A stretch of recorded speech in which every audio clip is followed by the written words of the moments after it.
may have seen that.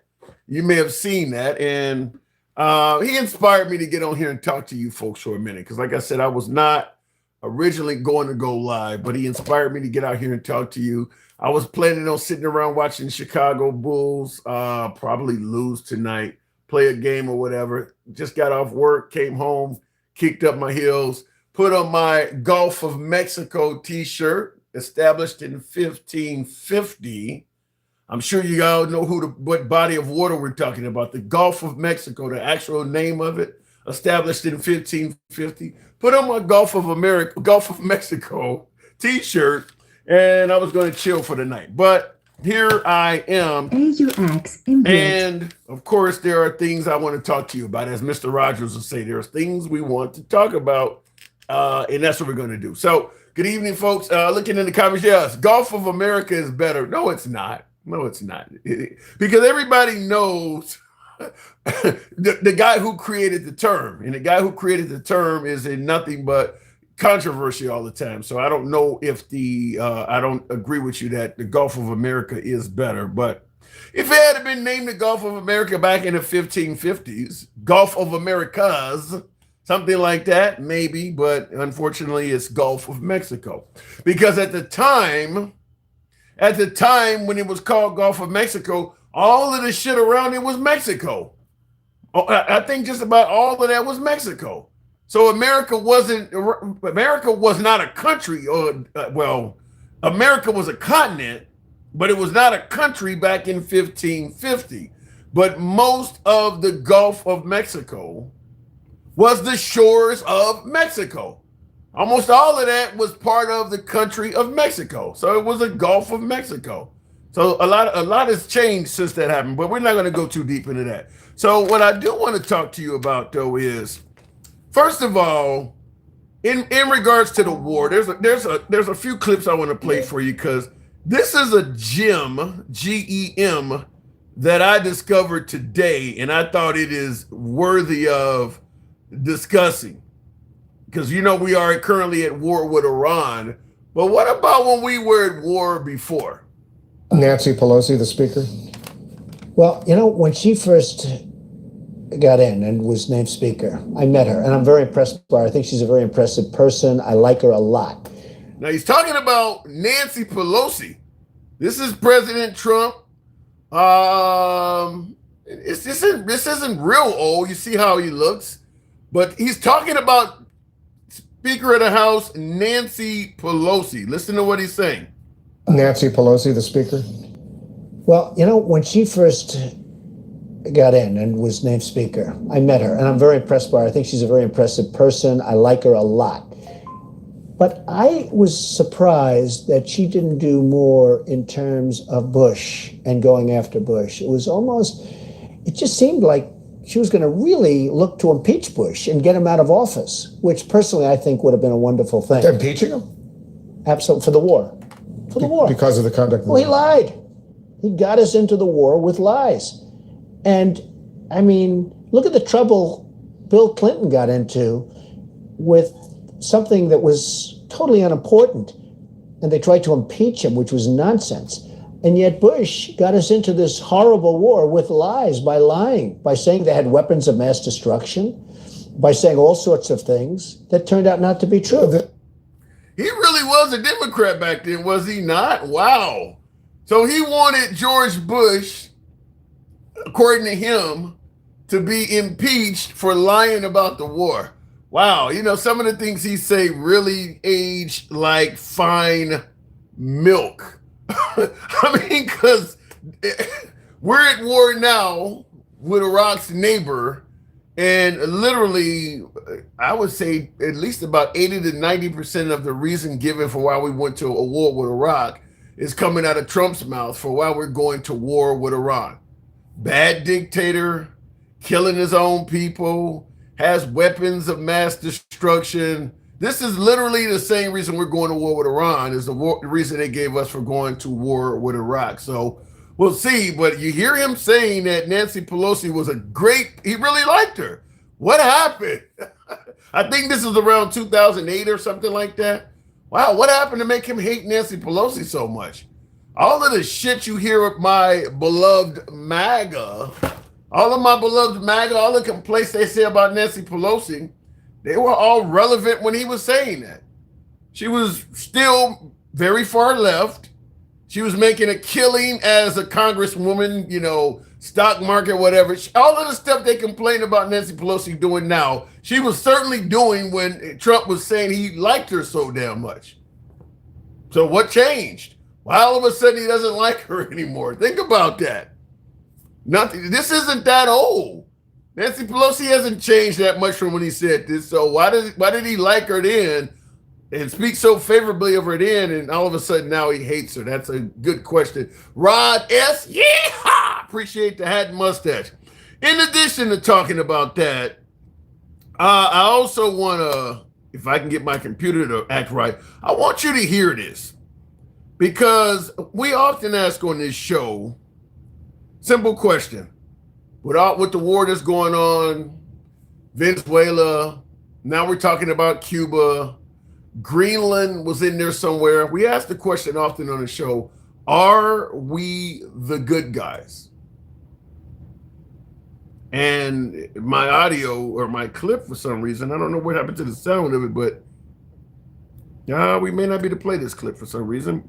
It seems like they've killed the sound, but the question we ask is, are we the good guys? Why this clip isn't. The study the other day put out by Lancet, which is a scientific journal, ruthless country, the amount of murder and mayhem that we've created around the world. I think that we are an incredibly ruthless country. The amount of murder and mayhem that we've created around the world is just unbelievable. You know, I was looking at the study the other day put out by Lancet, which is a scientific journal, and they did a study. This was put out, you can see it on the internet. It was put out in November of 2025. And what the article did was it looked at sanctions, American sanctions, from 1971 to 2021. 1971 to 2021, and it asked what were the consequences of those sanctions, and we murdered 38 million people. Wow. 38 million people.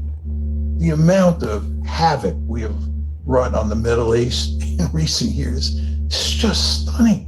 If you think about the consequences of the Iraq War, what we do in places like Venezuela, Cuba, Iran, you understand we're using this tremendous economic leverage we have to basically starve people, to make them suffer, to inflict great punishment on them so that they'll rise up against their government. You understand that this is what we were doing in Venezuela. This is what we're doing in Iran. We're inflicting massive punishment on these people. Given all that, I find it very difficult to talk about the United States as a noble country. I just don't think that we are exceptionally virtuous when it comes to foreign policy.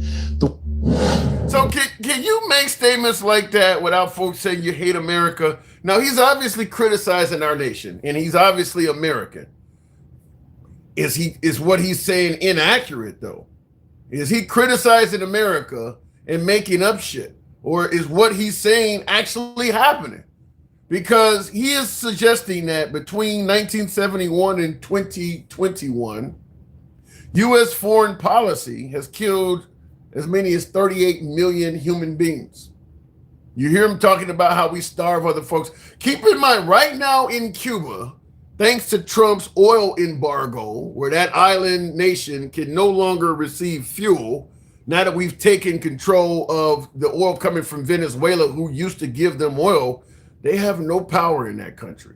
They have no power in that country. So you think about all the things you need for power, whether it's vehicles, refrigeration, air conditioning on a hot tropical island, they don't have any power.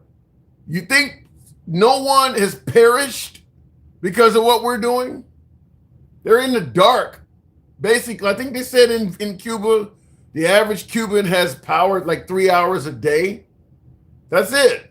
3 hours a day. The rest of the day, they have no power at all. And in fact, I read an article today that said the whole continent, or the whole island, better yet, the whole country had a complete nationwide blackout because they're struggling so much. That's us. Cuba, the whole plight of how bad Cuba is suffering, That is coming from us. We can talk about Castro and his communist or socialist ways or whatever the case may be. But if America was not involved, that country would be doing significantly better than it is now. Their technology has been frozen in time because they're close enough to America that we can prevent anybody from coming to their country, bringing any goods and services to help them out. So we have kept that country in an impoverished, dilapidated state for, I think, most of our lifetimes. So when this man says that we're killing people, you got to assume just Cuba alone, keeping them frozen in the 1950s, has caused people's deaths. You got to assume just Cuba alone. We can talk about Haiti and a host of other countries. Now we can talk about Iran and all the deaths throughout the Middle East. So I'm asking that question. Are we the good guys? Are we the good guys? And this is pre-Trump. Obviously, under Trump, a lot more has happened. But this is, you see him talking about from 1971 to 2021. So are we the good guys?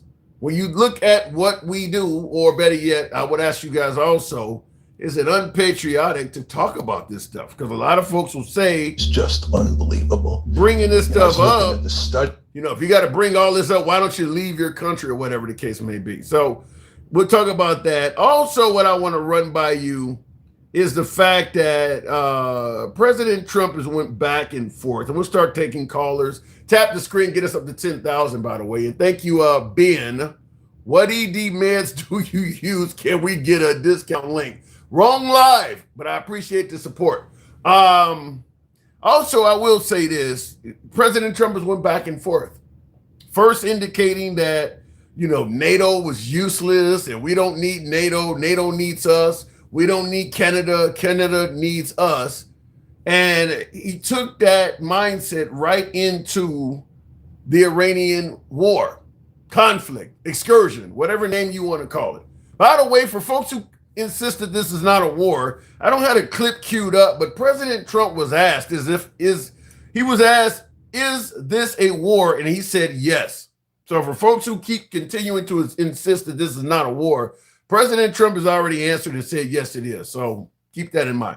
But after saying that we didn't need any country, anybody's help, we don't need NATO and Canada and all of that other shit, and going into Iran, just this weekend, now he's asking several nations to send ships to help France, UK, Germany, South Korea, a host of countries.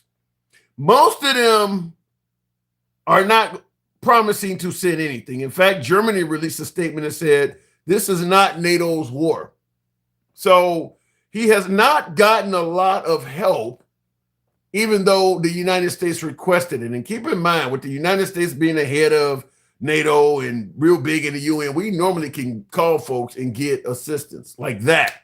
So the fact that Trump is asking for help and not getting it speaks volumes. But he had a conference today. French President Macron about the coalition to reopen the Strait of Hormuz. Yeah, I have spoken to him. He's been on a scale of 0 to 10. I'd say he's been an 8.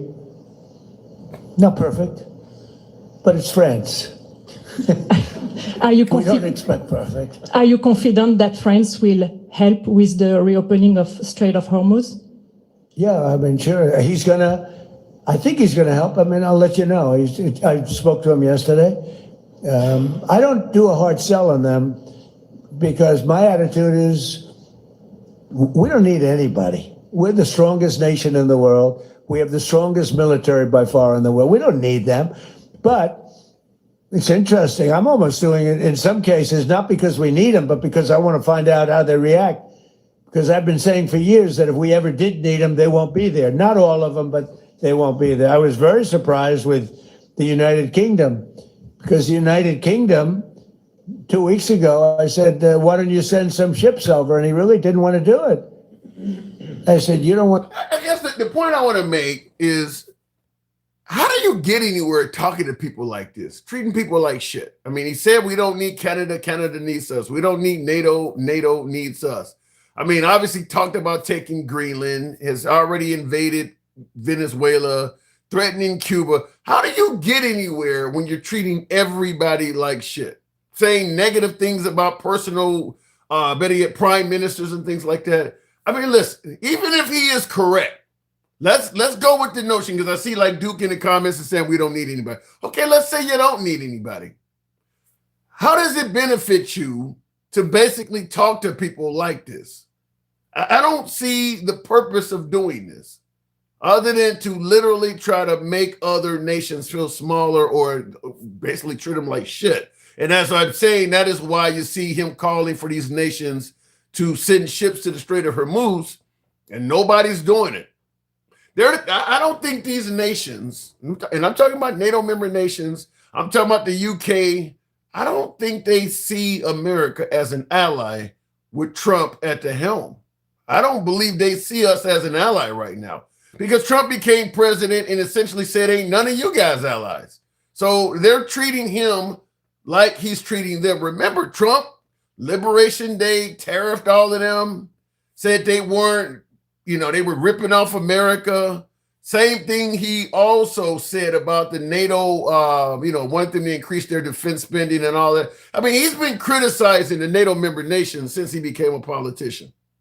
So with him suggesting all of you guys, in terms of NATO, everybody should carry their own weight. If America gets in a war that they don't feel is necessary, it was not threatening any of them, wouldn't it be fair for them to tell America, you need to carry your own weight as well? We're no longer doing anything above and beyond for them. So they're going to respond and say, well, you're not giving us all of the tariff benefits you claimed that we were getting. You took all that away. So if you're not going to do anything for us, why do you expect us to come running when you need help now? You want us equal, right? We want to be equal. And I will submit to you that on the world stage, when it comes to UN meetings and NATO meetings, that's probably what's going to happen, is that they're now going to suggest you don't do anything special for us anymore. Don't expect anything special in return. So we'll talk about that. Nevertheless, and thank you. Somebody said the Galaxy. I didn't see who that was, but thank you. So getting into the program, I do want to ask you guys right off the bat, President Trump is suggesting that Nancy Pelosi should have impeached Bush. Do you believe President Trump could face impeachment for our war in Iran? So we'll make it happen. We'll start the show off with the one and only MAGA Reacts. Good evening, MAGA. What have you done for me lately? Yeah, that is Trump's motto, I believe. Shout out to Janet Jackson. MAGA Reacts. Good evening. Welcome to the program. If I got you. Yeah. You got a major echo. I got them all out. MAGA, are you there? Hello? Yeah. Oh, shit, you picked me. Yeah, just got on. Okay. So What's going on? What are we talking about today? we're talking about President Trump is on video saying that George W. Bush should have been impeached for lying about the Iraq war. Could that come back to bite him? When did he say this? 2008. You want to hear the clip? No, nothing from 2008 is going to come back. You said what? No, I believe you. Nothing from 2008 is going to come back and bite him. Shit, Why are we even talking about this? the crime bill came back and bit Biden from 94. Kamala Harris sleeping with Willie Brown came back from 30 years ago. What do you mean it ain't going to come back? Because Kamala Harris has nothing to run on. So there was nothing else to talk about than how she got her job. Like, there's nothing. Most of the shit that was talked about her was made up. Like, oh, just because she was a prosecutor, she's fucking, it gives her the skill to be president. And just because she did this and got elected here, like a lot of her, she had nothing to talk about. That's why we have to go all the way back to the beginning to talk about her. That's not and true. As far as the crime bill, Wait, hold on. People in jail today. You're totally wrong. You're totally undermining Kamala Harris's resume. She was far more than just. Her resume is garbage. She failed upwards. She did nothing as a prosecutor. Her fucking underlings do most of the work, and she takes the credit. How the hell do you know that? Because that's what most prosecutors That's are. not I mean, true. look at Andy Willis. Look at all these other people. That absolutely that if is they're not actually true. Seen in court, it's amazing if they're actually seen in court. First of all, she wasn't just a prosecutor; she was district attorney and attorney general of That's what I California. meant. That's what I meant. A prosecutor, you would see more. The district attorney is just the person on top, bossing them around. So they They just do as much or as little work as they want. so in other words, you're saying that Pete Hegseth has just failed upward, huh? Yeah, he did actually. Okay. I'm not denying that. Then they all do it. But- Then what is so much different than her? Then I mean, you would say the same about Well, Christy Pete Noem. Hegseth's not president, first of all, and no one is saying Pete Hegseth is the shit. I mean, Bullshit! I get MAGA to say Pete Hegseth is great all the time. he might be doing an okay job now, but I don't think he deserved that position. You The think only Christy? You reason think I Christy never said Noem he was- deserved it?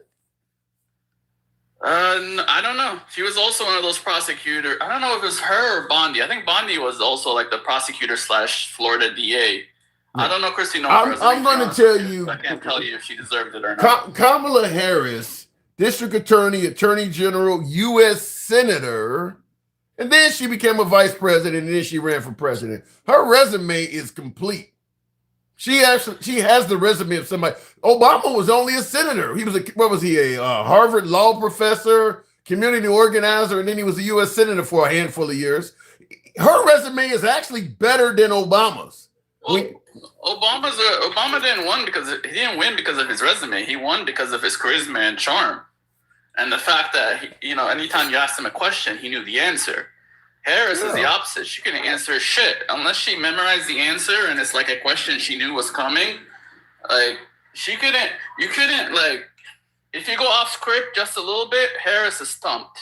While Obama, you could ask him anything, and he'll have a very good answer to that question. You're talking about the most charismatic president we've ever had. Versus Harris, that couldn't hold an interview by herself. She had to have her VP with her. That's the part. That's the part where I say I believe Kamala Harris wasn't a good candidate because as a candidate, your job is to sell yourself. In fact, when you're running as a politician, oftentimes your resume ain't really necessary. It's how well you can talk to the people. And I think that you're right. Obama was able to, and Trump are able to talk to the people and energize them more than Kamala Harris. But resume-wise, Kamala Harris had a resume. But you got to guess, MAGA. We'll talk more on the other side, but you got to guess.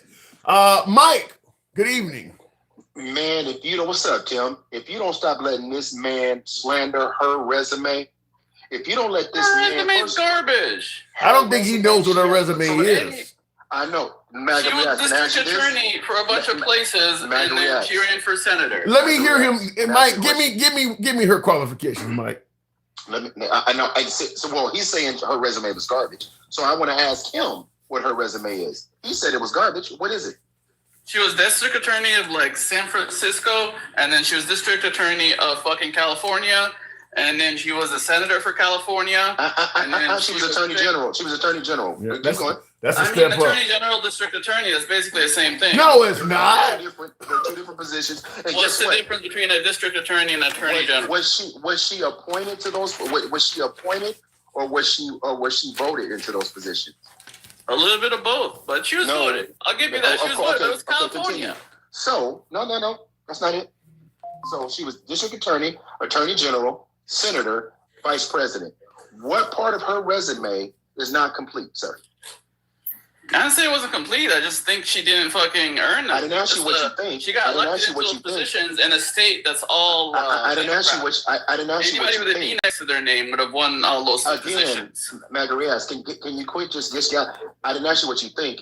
With every presidential candidate we've had in the history of this country, where does she rank with her resume? Do you know? I don't know. Probably somewhere in the middle. No, I doubt she's the worst. I doubt she's the top. She's actually number one, sir. How is she number one? Trump was actually president before. Sir, he had 4 years running as president. Her resume as a candidate. Also, what does district attorney have to do with being president? Why are you moving the goalposts? Politically speaking, listen. She was a good candidate. I don't think she was a hard worker. She took the first 37 days with no interviews. Maga I mean, Reacts, she are you had just going to just 107 talk? days. She Or are you wasted just gonna just 37 of them. Maga Reacts, are you just going to keep talking, or are we going to have a conversation? Number one. You don't want to have a conversation. You I'm want about to to tell lead me you. into like So- certain. No, I'm not. Fucking- And I know you're fearful, but just listen. Go ahead. She was elected locally, San Francisco. She was elected at the state level, and then she was elected as a senator, and then she was elected as the vice president. Name me the other presidential candidate with her resume. Can you do that? I don't know the resume of every presidential candidate. You want me to help I you just out? know. I don't know. Yeah, I don't know that one either, Mike. Help me out. She is the only one. Maybe another one, but it's either her and one other person. Period. You know, to me, Kamala Harris is like the person who shows up to the interview that has the resume but still don't get the job because of the way she is talking in the interview. I just think that as a candidate, she did not do a good job selling herself. Now, Biden didn't give her much time. That's a big problem too. But I don't think. Even with the let me time ask you she this. had, she wasted the first let me ask 30 you this. days. 30 But days, not a single interview. Maga Reacts. How many other? And here's an anomaly. When the incumbent runs, does anyone else? When the incumbent runs, do they typically have competition from their same party? No, Why is that? because they're usually a shoe-in. Because everyone gets behind the incumbent that wants to run for a second term. And that's what fucked up. Historically speaking, That's what fucked up the Democrat party is they didn't Correct. challenge Biden like that. correct. So the anomaly No, but was even with the that- time they had, she wasted her first like 37 No, days, and then you're not the first listening. interview had You're not- the VP you're not candidate with listening. her. Listen, you're not listening because if I'm everything not- you said. Okay, What are you Maga trying to Reacts. lead me into? What do you want me I'm to not lead? leading you into anything. I'm walking you through facts. I'm not leading you anywhere. You're Wait. walking me, not leading me. It's the same. It's synonyms, buddy. No. Well, you can call it whatever you want. You can call it dancing, skipping, tootsie rolling, whatever you want to call it. My whole Okay. point is this: when you say she wasn't qualified, when you say she wasn't a good candidate, when you say all these things, you don't have anything to support those positions other than rhetoric. But I can tell you this: if you go back to the debate, that First of she all, had with Donald, Go I'm ahead. gonna say this, and you can Go say ahead. whatever you want. When Go you ahead. go back to her debate with Donald Trump, I don't know if you've done this.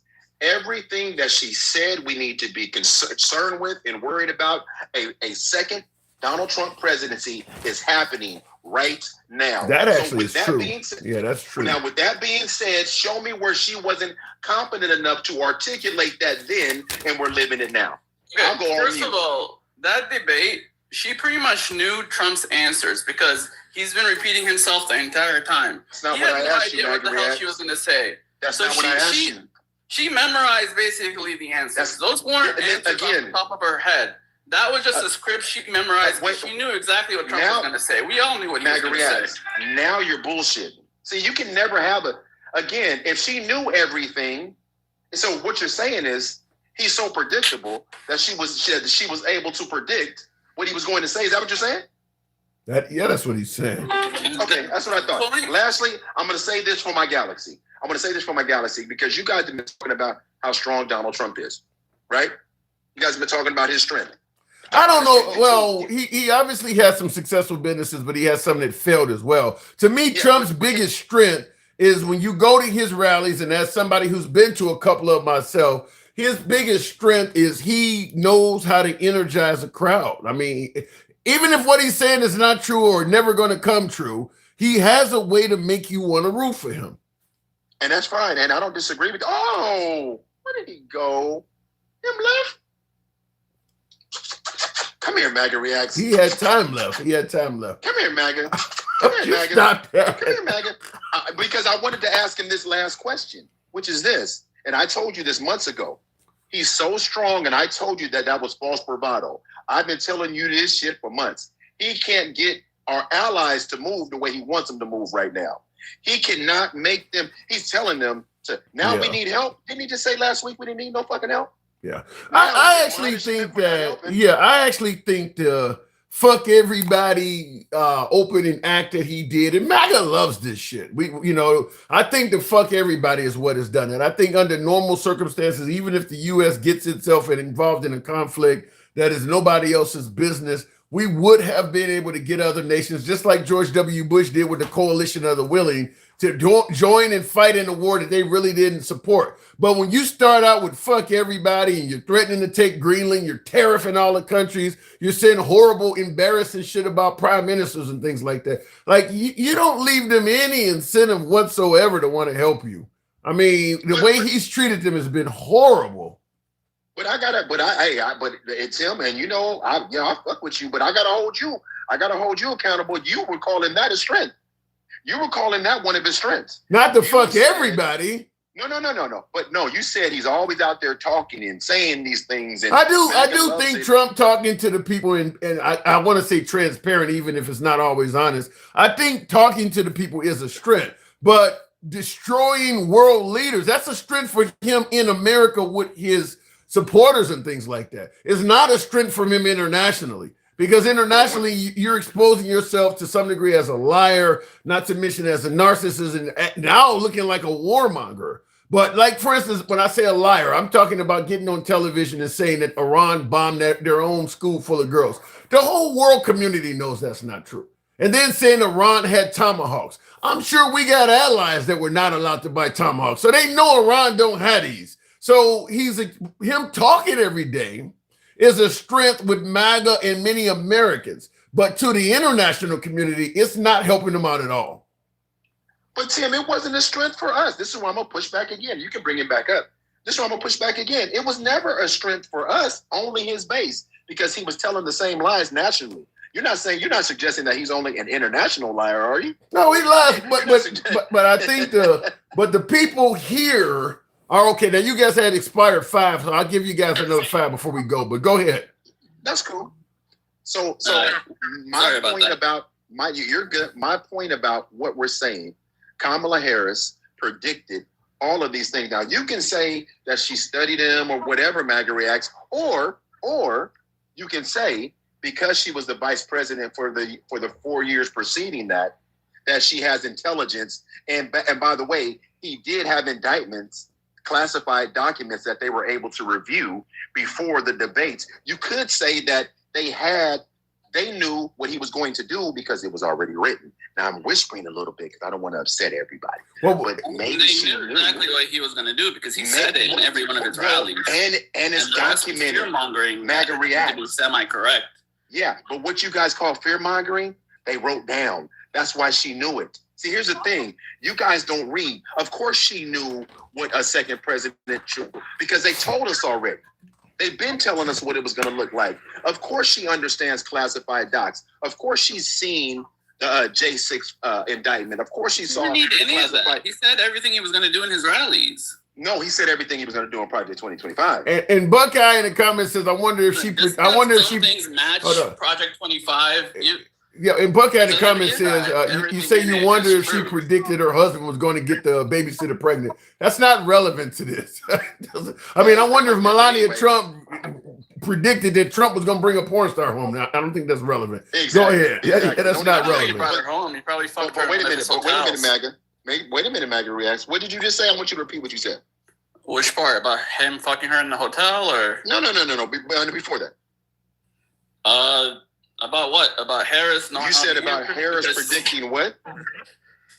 What do you mean? She knew all the answers because he said everything he was going to do in his rallies. I mean, or did they say it in No, you said just because it was general fucking fear mongering. So no, what you if said you're American enough, you become a fortune teller.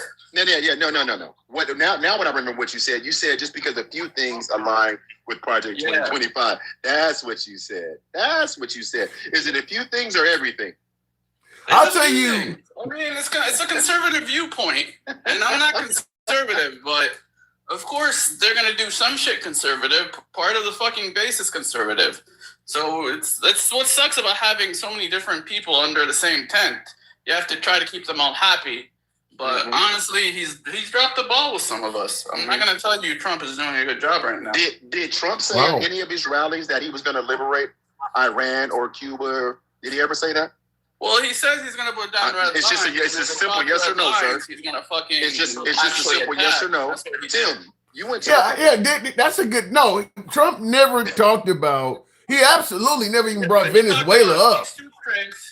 he talked about when he puts a red line down, he's actually going to enforce it. And his red line was them killing their people.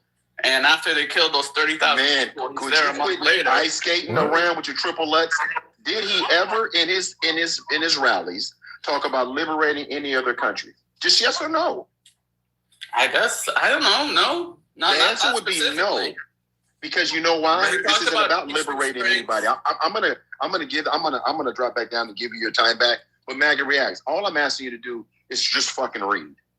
Just read. Read a lot. I'm very well informed. I don't know what else you want from me. All right, I want you to Mike. read more. That's a hell of a statement. I appreciate you coming through, And Mike. that's just Thank like you. a general. What do you want me to read? There's so much shit. There's unlimited shit to read. There's no way I could read everything. Well, before we finish up with you, Handsome Conservative says Kamala Harris was placed as vice president. She did not earn any position and couldn't even be elected for president when she ran. Well, she actually earned all of those lower positions. That's what Mike was talking about. Her attorney general and district attorney, those are positions she was voted into those positions. Same thing with her on the U.S. Senate of California. She was voted. Now, I heard MAGA React say, well, you know, she's a Democrat. Anybody with a D. You think she's the only Democrat that ran for those? She won those positions in California. So she did earn all of those. Now, Biden California, Tim. and That's the reason why, no matter how good, what's his name is, he's never going to be president. what are you talking about? Newsom. He's never going to be president because he's from California. I can't listen. I can't speak on whether or not he'd be president. But what I'm saying is, she just like Marjorie Taylor Greene. Marjorie Taylor Greene is no more qualified in her job than Kamala Harris is. She's far right in a far right area. Kamala Harris was far left in a far left area. So she did earn her position. I don't think MTG would be a good president. I wouldn't vote I'm for not talking about. No, you're saying he's saying she didn't earn those other positions. He said she didn't earn any position. Well, So that's not true. She earned those lower positions. She earned those. Good evening, everybody. Being district attorney or attorney general has nothing to do with being president. Being senator, sort of, but even then, you're only like casting a vote every now and then. Like I disagree with that. It's a position of leadership. Most politicians are attorneys first. I disagree with that. I mean, Trump, or better yet, Obama's main claim to fame was him having a law background. He was a community organizer, and he was a Harvard law professor. That's all he had, and then he became a senator. He wasn't a bad president. He wasn't a businessman or any of that other shit. So being a lawyer is where most politicians start. Listen, I liked Obama. I think he was very charismatic. I think he was very qualified for that job. But the problem with him is that just his policies suck, or the Democrat Party's policies sucked. Well, you lean left. I mean, you lean right. I understand that. Just like anybody on the left is. What do you mean? I was a Democrat back then. How are you going to tell me that? I was a Democrat back then. What makes you a Democrat? Back then, I voted for Obama twice. I was very liberal. I don't know. So what policy? So why are you saying Obama's policy sucked? Because they sucked. Because I remember what happened to Egypt. I remember what happened to most of the Libya, Syria. I mean, I was paying attention through all of that. What did you want him to do? You wanted him to bomb Syria? Okay, but it was painful. You wanted him to bomb Syria? No, but whatever. I mean, he did a horrible job in Syria. And if Trump ends up doing a bad job in Iran, like Obama in Syria, he's going to be on my shit list too. What about Obama's domestic policies? Because most Americans don't give a damn about handling Syria. You're from the region, so you care about. Most Americans don't give a shit about Syria. I care more about Egypt specifically than Syria. And most Americans don't give a damn about Egypt. So what has he done domestically? Domestically, it wasn't that he was bad. It was just mediocre. Like the recovery from the 2008 collapse, which was going to be tough for anybody, was just very slow. It took us forever to get back on our feet, and it just took forever. And but he did an okay job. I don't think the economy was that bad under him. But then Trump took over and everything was going really fast until COVID. And then COVID threw everything off.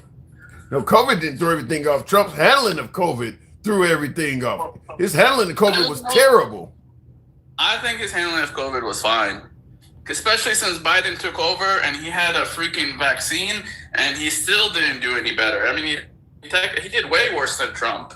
We had no 9% inflation under Trump. We had no supply chain issues. You actually think a year after Biden? You actually think Trump handled the pandemic fine? I mean, there was no handling it good. Like, it was going to be a shit show no matter what. And I think the fact that he got the vaccine in under a year, that our supply chain was pretty good. You think he did? I think he did an okay job, and I don't see Biden didn't do better. If Biden had taken over and everything ran like clockwork, so I'd be like, okay, Biden did a better job. Like, Biden didn't do a better job. Yeah, I gotta move it on because for time we've had your time, but Biden did a significantly. Somebody just galaxied me again. Yeah, I don't think they were trying to get. I think they were trying to get in. I don't think they're trying to get you. But MAGA, thanks for coming through, man. All right, appreciate it. Looking in the comments here, I don't know, my screen is all frozen up, doing all kinds of weird shit here. And thank you for the super chat. Who sent that? I need my fucking glasses, and I don't have them. I'm gonna read it with my eyes as good as I can. Democrats gave us Trump by blocking Bernie Sanders. Wow. And a lot of people agree with that. A lot of people agree with that. Going for Hillary. I think Democrats gave you Trump also by putting in Barack Obama. That upset a lot of people. But he said that's the absolute truth. Sanders was our only good option. I don't know. The right would probably disagree with that. Political money killed us. Future books will agree if they are still allowed. Damn, you think we're going down the road that bad? Let me go back to the box. Bernie Sanders, the only good option. I don't know. Look, I'll just say this. And I know I'm going to get hammered by my beloved MAGA for this, but I actually believe Hillary Clinton would have been a fine president. I think compared to what we've seen since, I think Hillary Clinton would have been a fine president. I think she would have been a boring politician. Yeah, she would have probably been doing some crooked shit. You don't think Trump is doing anything crooked? You don't think Biden did anything crooked? I mean, her family might have been getting a little bit of money on the side. I think Trump's family is getting more money than anybody. But I think Hillary Clinton would have been a fine president. I think she would have been better than Kamala Harris. I think she would have been better than Joe Biden. I think she would have been a fine president for the nation. And a lot of the status quo, America as a superpower, et cetera, would have continued. I actually think she would have been a fine president. But she didn't, obviously she did not make it, and here we are. And thank you for that very generous super chat. Why even try? Love that. Thank you very much. So Biden 2016 would have won and did okay job before dementia kicked in, says MAGA Reacts. Okay, I'm not going to argue with that. I think Kabira had dropped that galaxy there. Thank you, Kabira. Good evening, by the way. Kabira. Good morning. Good evening, Tim. How are you? I'm doing. We can go with morning. It's morning in Iran. A good morning from Iran. Okay.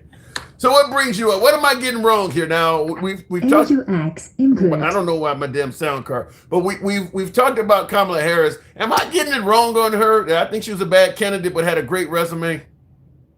No, you're not. You know, I'm from California, and MAGA Reacts. He's about as lost as a kitten in the woods. Number one, Ronald Reagan was from California.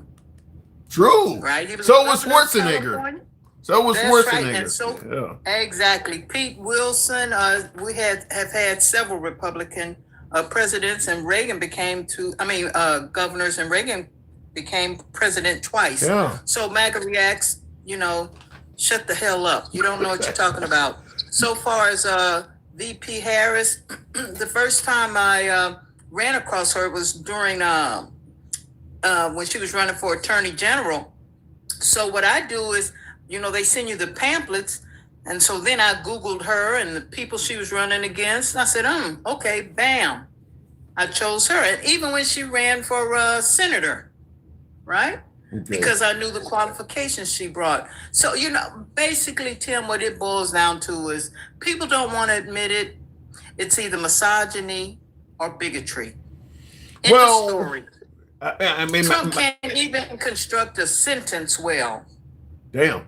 Well, listen, when it comes to somebody like Kamala Harris, there's going to be some misogyny and bigotry involved in it for certain. But I think I think her gender hurts more than her race. I think there's more misogynistic folks in this, misogynistic voters than there are racist voters, because there are even a lot of black people and Hispanic folks, people of color, that don't believe a woman should lead this nation. So the misogyny is off the chain. I believe it's more misogyny than it is racism. That's true, but the black is the cherry on top. How about that? Yeah, I agree with that. I mean, You but agree? Hillary Clinton dealt with misogyny. I mean, a lot of folks, I don't care who it is. I got some MAGA guests that say it all the time. I voted for Hillary. Do you think she would have been? So you do think she would have been a good president? Is what I was saying. Exactly. Think she would have been Because better than she was Biden? a senator. Think she would have been better than Pardon Biden? I think so. After all, we have to remember she was a senator from New York and she was a secretary of state. Yeah. Plus, she was a first lady, so she knew her politics. Plus, she was a lawyer.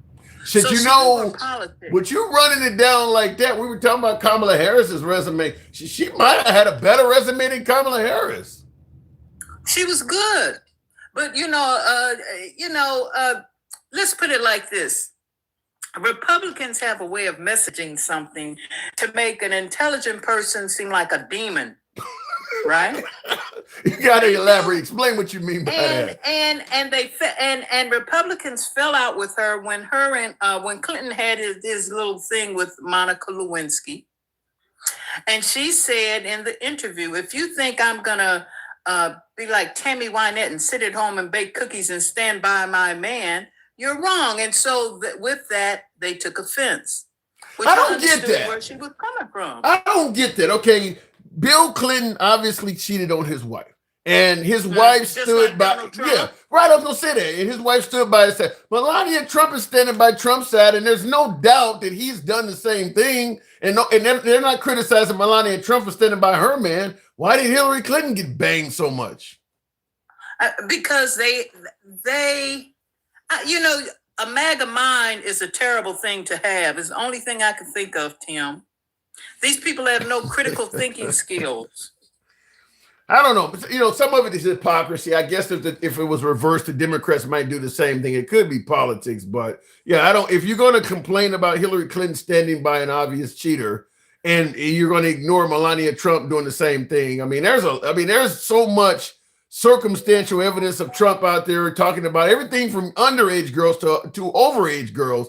Like this guy was not faithful. And she's standing by him. In fact, Melania Trump told the late Barbara Walters, who asked her during an interview, "How did you meet Trump?" She said he was actually on a date with another woman, snuck away from her, and gave her his number. They exchanged numbers. She said she didn't even want to give it to him at first. So, like, how can you go after Hillary Clinton for what she's doing and ignore all of that?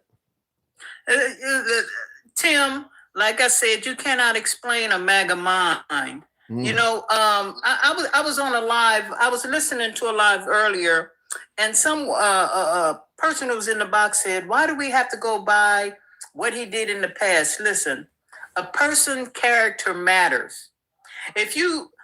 So Bill, he fooled around on his wife. He had this other little scandal back when he was a governor of Arkansas, was it? Fooling around with a woman. Yeah.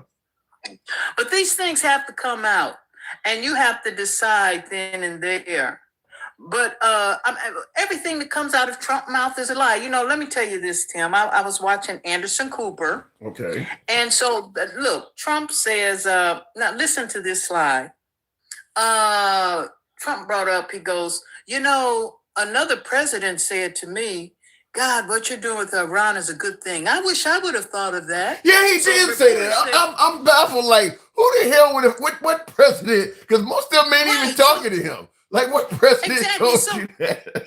So the reporter brought him up on the carpet and said, "Can you tell me which president?" "Well, I'm not going to disclose that. I don't want to embarrass the guy." Everything comes out of this guy's mouth is a lie, and these people just suck it up like you're sucking something through a straw. Oh my God! And they believe this foolery. And already, I think the Bill Clinton's, I want to say secretary or his team, they've already released a statement and said, "We didn't talk to Trump about," because he's claiming that somebody told him, we wish you had it done, because for folks who didn't hear what you just said, Trump stated today in a press conference that that one of the living presidents, so that would have to be Bush, Obama, or Bill Clinton, or Joe Biden.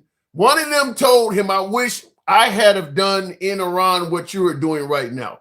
And he was questioning, he won't tell you who it is. So the Bill Clinton side has already came out and said, we didn't talk to him about this shit. So take Bill Clinton saying it didn't happen.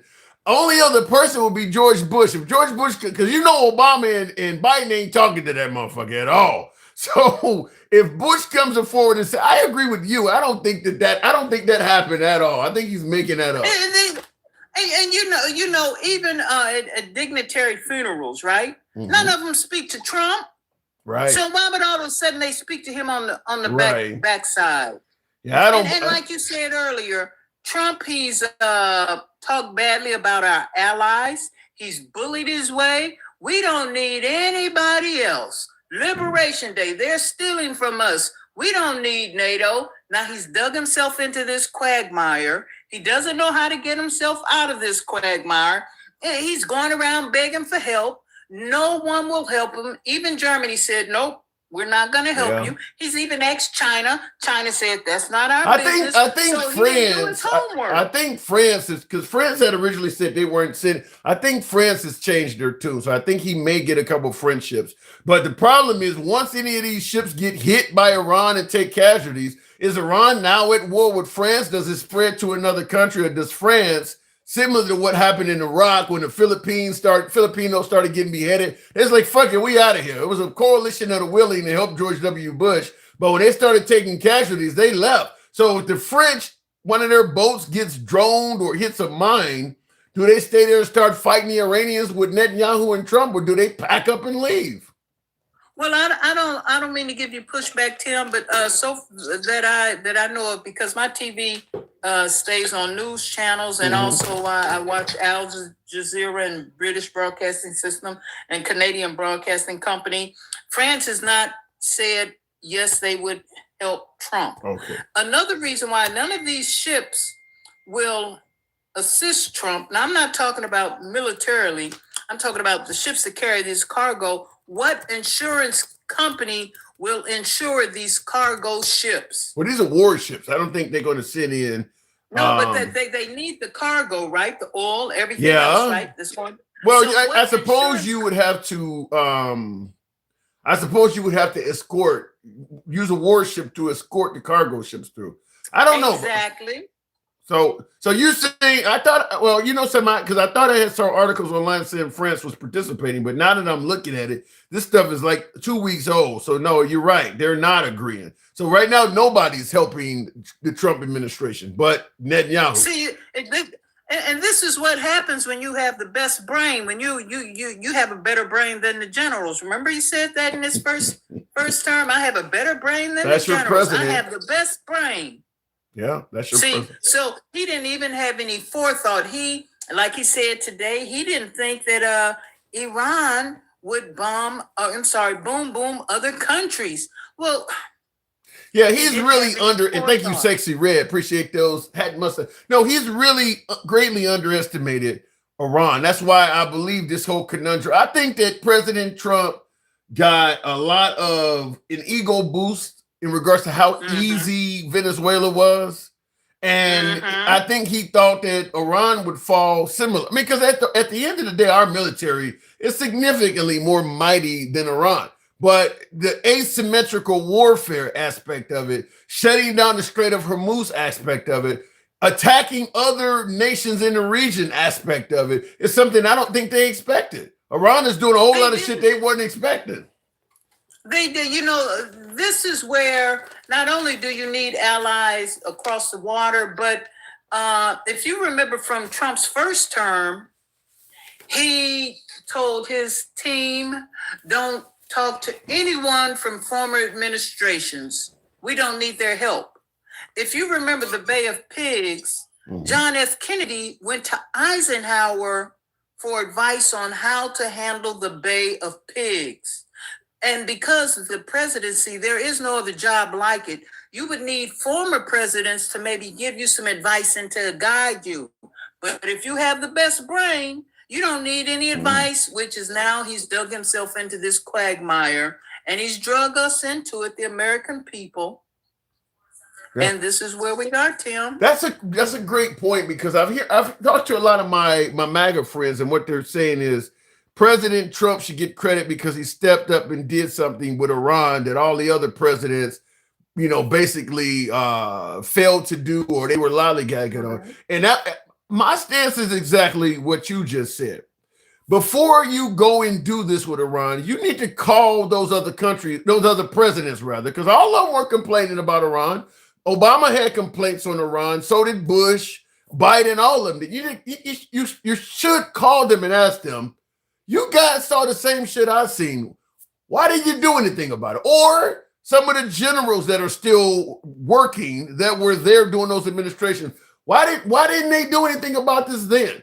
Because some of them would tell him the difficulty of why we didn't jump into this. If we jump into this, they may do that, or they may do this, or we heard they may. And if he had actually got that advice, we might not be in Iran. But him thinking that all of these other presidents were just a failure at their job, and he's just going to go ahead and dive in. But yeah, he should have called those previous administrations and asked them, considering how much problems you had with Iran, just like I am, why didn't you guys take the initiative and do anything about it? And first hear their answers before launching an attack.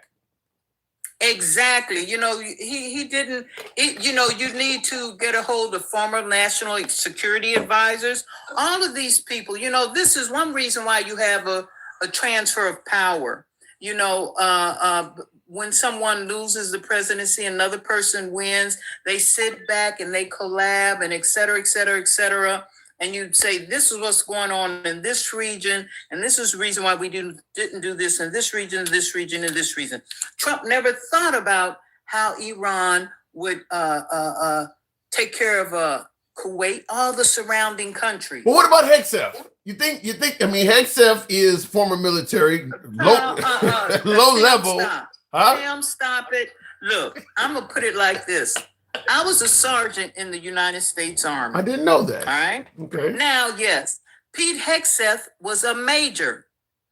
Let's look at it as lower enlisted and officers, because that's the way it's broken down. I'm sorry, enlisted and officers.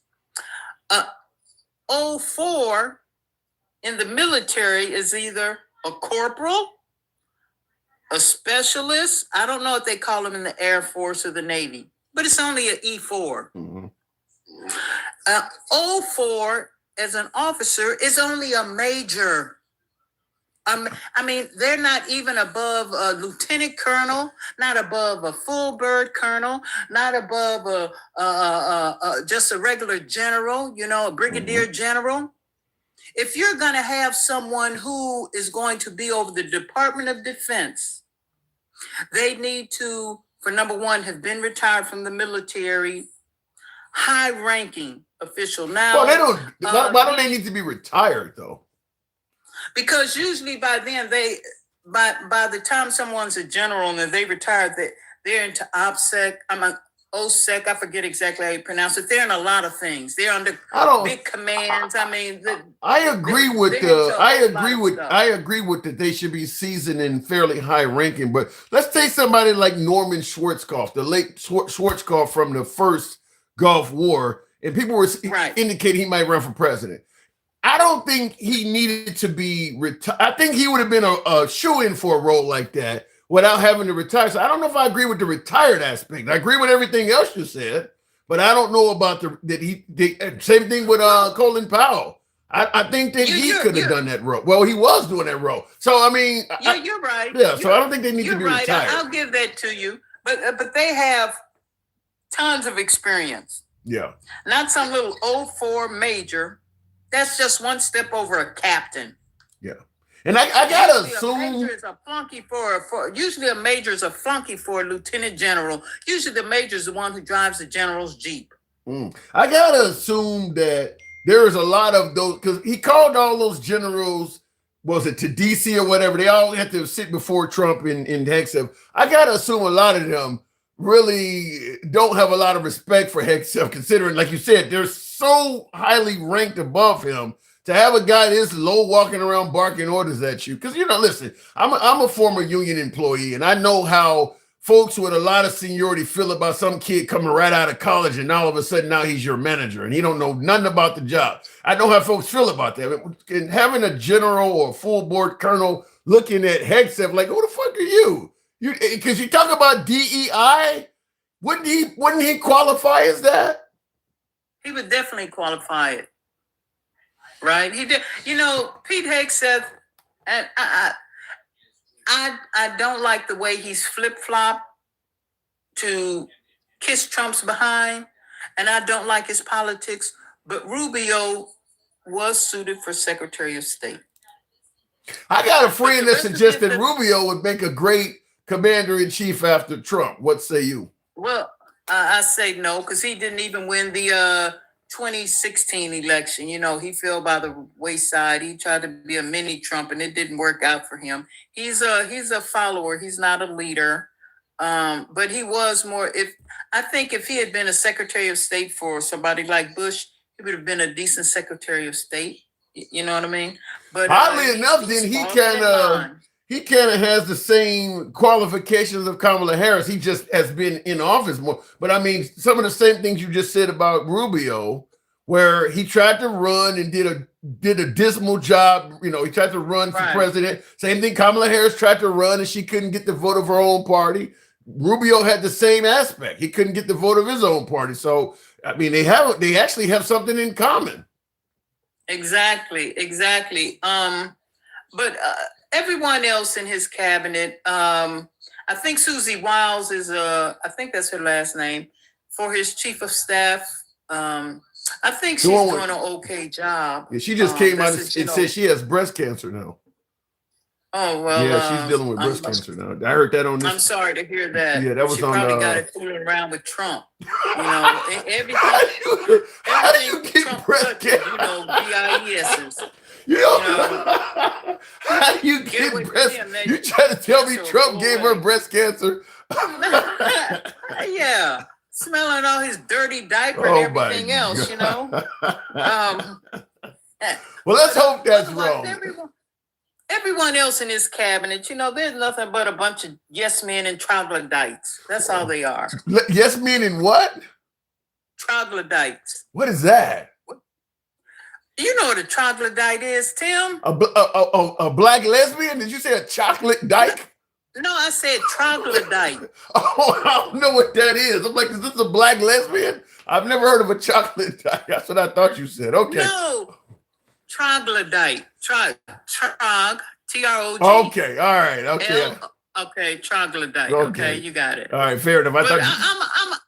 I'm gonna let you go, Tim. I just had to put in my 2 cents. I think MAGA Reacts need to open a book. The guy was just out there in left field, Tim. This isn't going well for the U.S. In 2 weeks, the gas where I live, I stay in the high desert in California, right? Mm-hmm.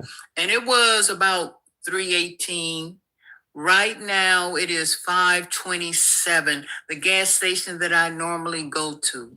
But you guys got some unique issues in California with your fuel prices that ain't got nothing to do. Be that as it may, even under, as they say, Biden, even under Biden, it never got that high. It just never got to 527. Well, you got to get you one of those I did that Trump stickers and stick it on the pump. That's what people are doing now. They used to do it under Biden, but now it's Trump's fault. The gas is up. Stick one of those on the gas pump. We're in trouble, Tim. Just save your pennies. I'm getting ready to buy about 300 pounds worth of different type of beans because it's going to get nasty. I'm not trying to fearmonger because we see where the job numbers are going. Tim, let's put it like this. I made 6 figures last year, well north of 150. And the cost of living, it just even hit me for a big bite in my butt. Could you make that same amount, that same wage living in Arizona? For doing what I do, yeah, because my job, I travel to different sites all over. I'm asking it because the cost of living, you live in one of the highest cost states. If you make that same wage in Arizona. The desert is really cheap. You can, you can get a nice home here for about $300,000 because What, who like wants to live Hesperia in Bedford somewhere? personally? Huh? What do you like, Hesperia, Riverside somewhere? Where you? I'm right up the hill from you. You've heard of I'm up here at you know where Yucca Valley is, Yeah, Joshua yeah. Tree. Yeah, I'm up here in this area. Okay. So it's I like it. I love the desert. Okay. I even though in the summertime it's I usually after about 7 in the morning I don't go back out until 5 the next morning when I go to the gym, try to take care of all my business, grocery shop, because when it gets too hot, you know, you're miserable. Well, you can So come on here. get I got to some- move it on, but it's only 18 degrees with snow here. You can come here anytime in the Midwest. No, I'll pass. All right. It's about 80 something right now. But hey, Tim, you have a good night, brother. Thank you for bringing me up. Anytime. Come on back. Don't be a stranger. By the way, tap the screen. Get the likes on up to, I can't even see it enough to tell you. I think it's 30,000. We pretty low. Get us up to 40,000. You guys can do that. Let your thumbs not be lazy. By the way, we don't block, ban, or censor anybody on this program. So whether you're MAGA, whether you're liberal or independent, you can speak your mind here without any concern of being censored. We are MAGA friendly, always have been MAGA friendly, always will remain MAGA friendly. Obviously, liberals are welcome on the program as well. Our comments go left of Bernie Sanders to up having dinner with Q. So if you favor uncensored dialogue, feel free to follow us if you're watching us on Substack, TikTok, or Instagram Live right now. Appreciate that, Buckeye 404. Thank you. If you're watching us on Instagram, Substack, or TikTok right now, follow the program. If you happen to be watching us on YouTube, give your boy a sub. And for my YouTube users, I need you to smash that like button. I really need that. Helps out the algorithm, brings in more MAGA. So tap that like button.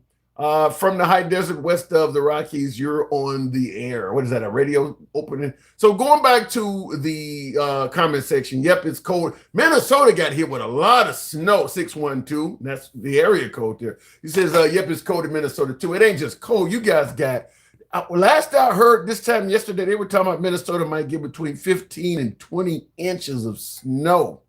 It's more inches than a Mandingo warrior. Damn. That's a lot. That's a lot of snow, even for a seasoned, wintry place like Minnesota. That's a lot.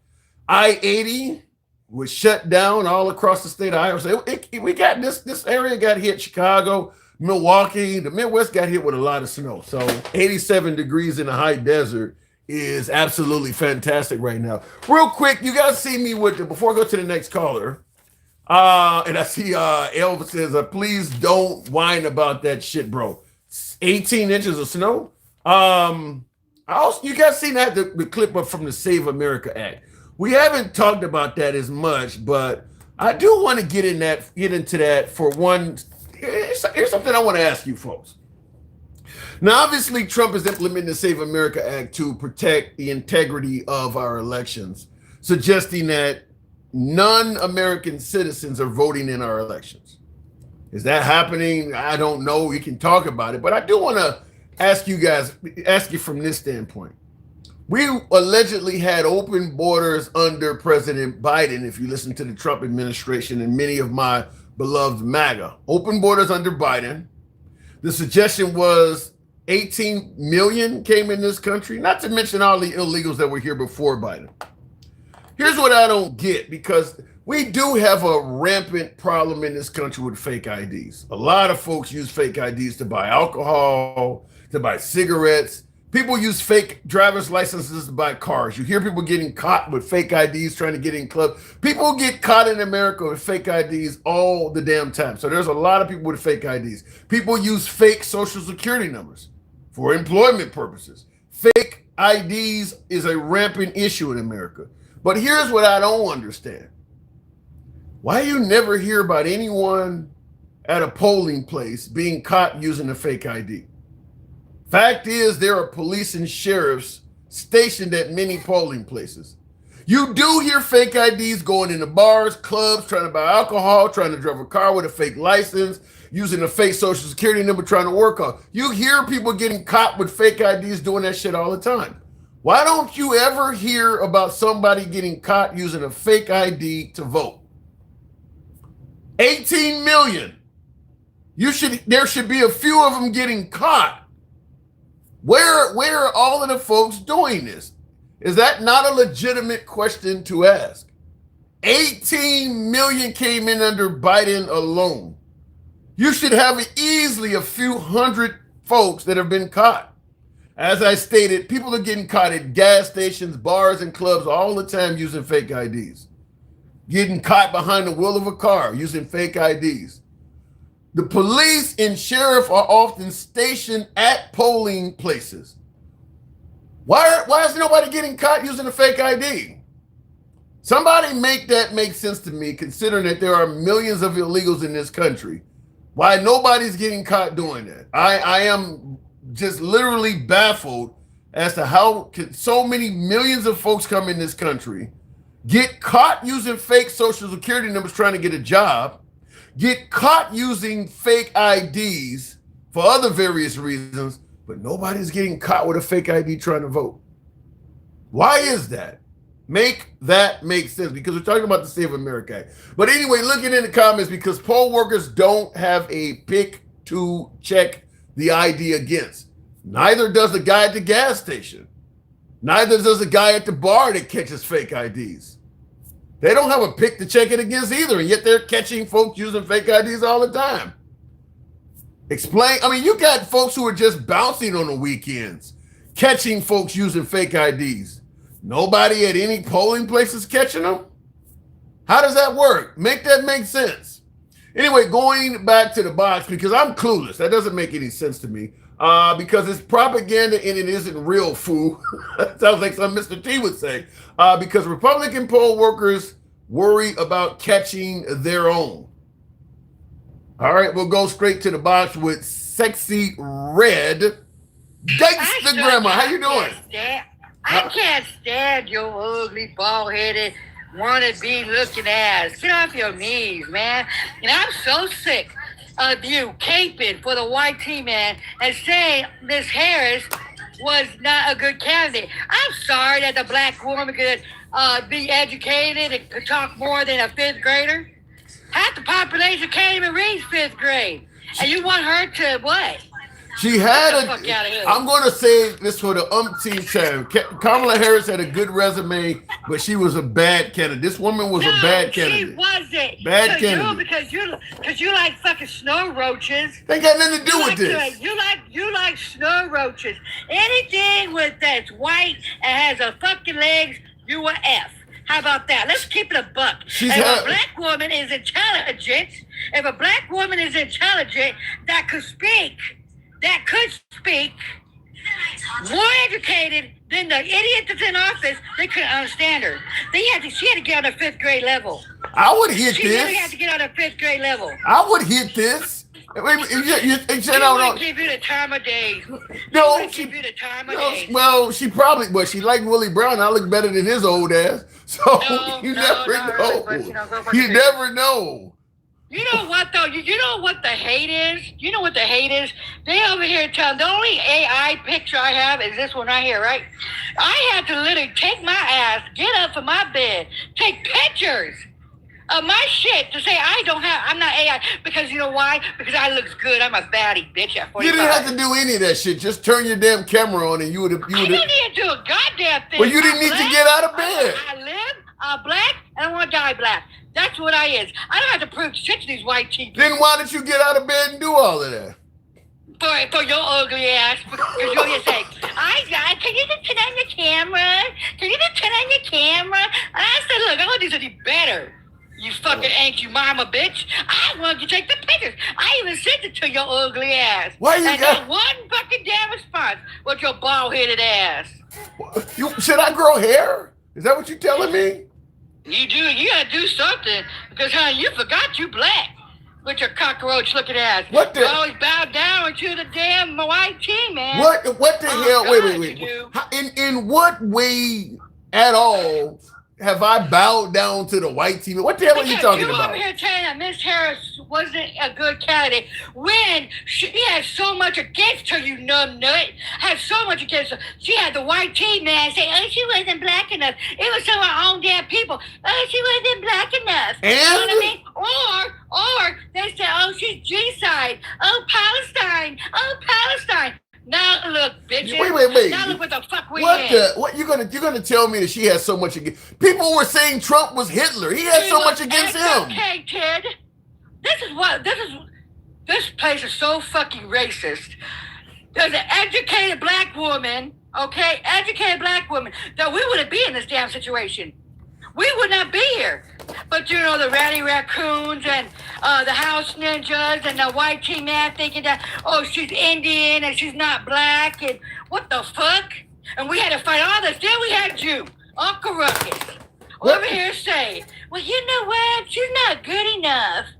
She makes you look like a fool. She makes you look a fool because you know what? She was more into this than any other president because she did every fucking branch of the law. She did every fucking branch. She did not know how to talk to the people like Trump She didn't does. know how to talk. It's the nut nuts. It's the nut nuts that couldn't understand educated people. You really have to get on 5th grade level because half the motherfuckers are what? Incel interbred? Incel interbred. They don't even know who their mama is or their cousins because they don't even know who ladies fucking. Let's keep it a buck. Their brains are so out of it. And it's called racism. They could not understand an educated woman. And when she told, and you know what? I hope she does run again because she can say, I told Are you so crazy? Every fucking thing that black woman said was going to happen is fucking happening. You want Kamala Harris to seek the office again? Are you wish she crazy? would.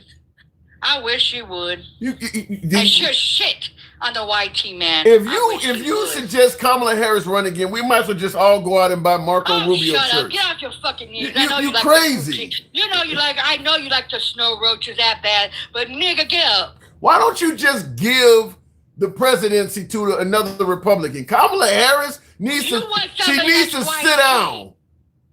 She had her Sit chance. your black ass down. How about that? You need to get off the white man's cock and it's dripping out your mouth. What does it got to do with cock? Because see, the way I talk to you, you get all defensive, but you let a white tea man call you ignorant and stuff, and you don't say a goddamn thing about it. Because I'm not trying to host this. Because it ain't about race. No. Yes, it is. Let me tell you something. If you really think, Tim, that they think that you their brother, they'll put you in a fucking tree. That is about race. All this shit that's happening right now is about Do you race. think every What the single? are you talking about? Do you think And you know every? what? Wait, hold on. Do you think every single damn MAGA supporter is looking at it from a racial aspect? It is. Yep. You walk like a fucking duck. You talk like a fucking duck. You quack like a fucking duck. You a duck. Duck.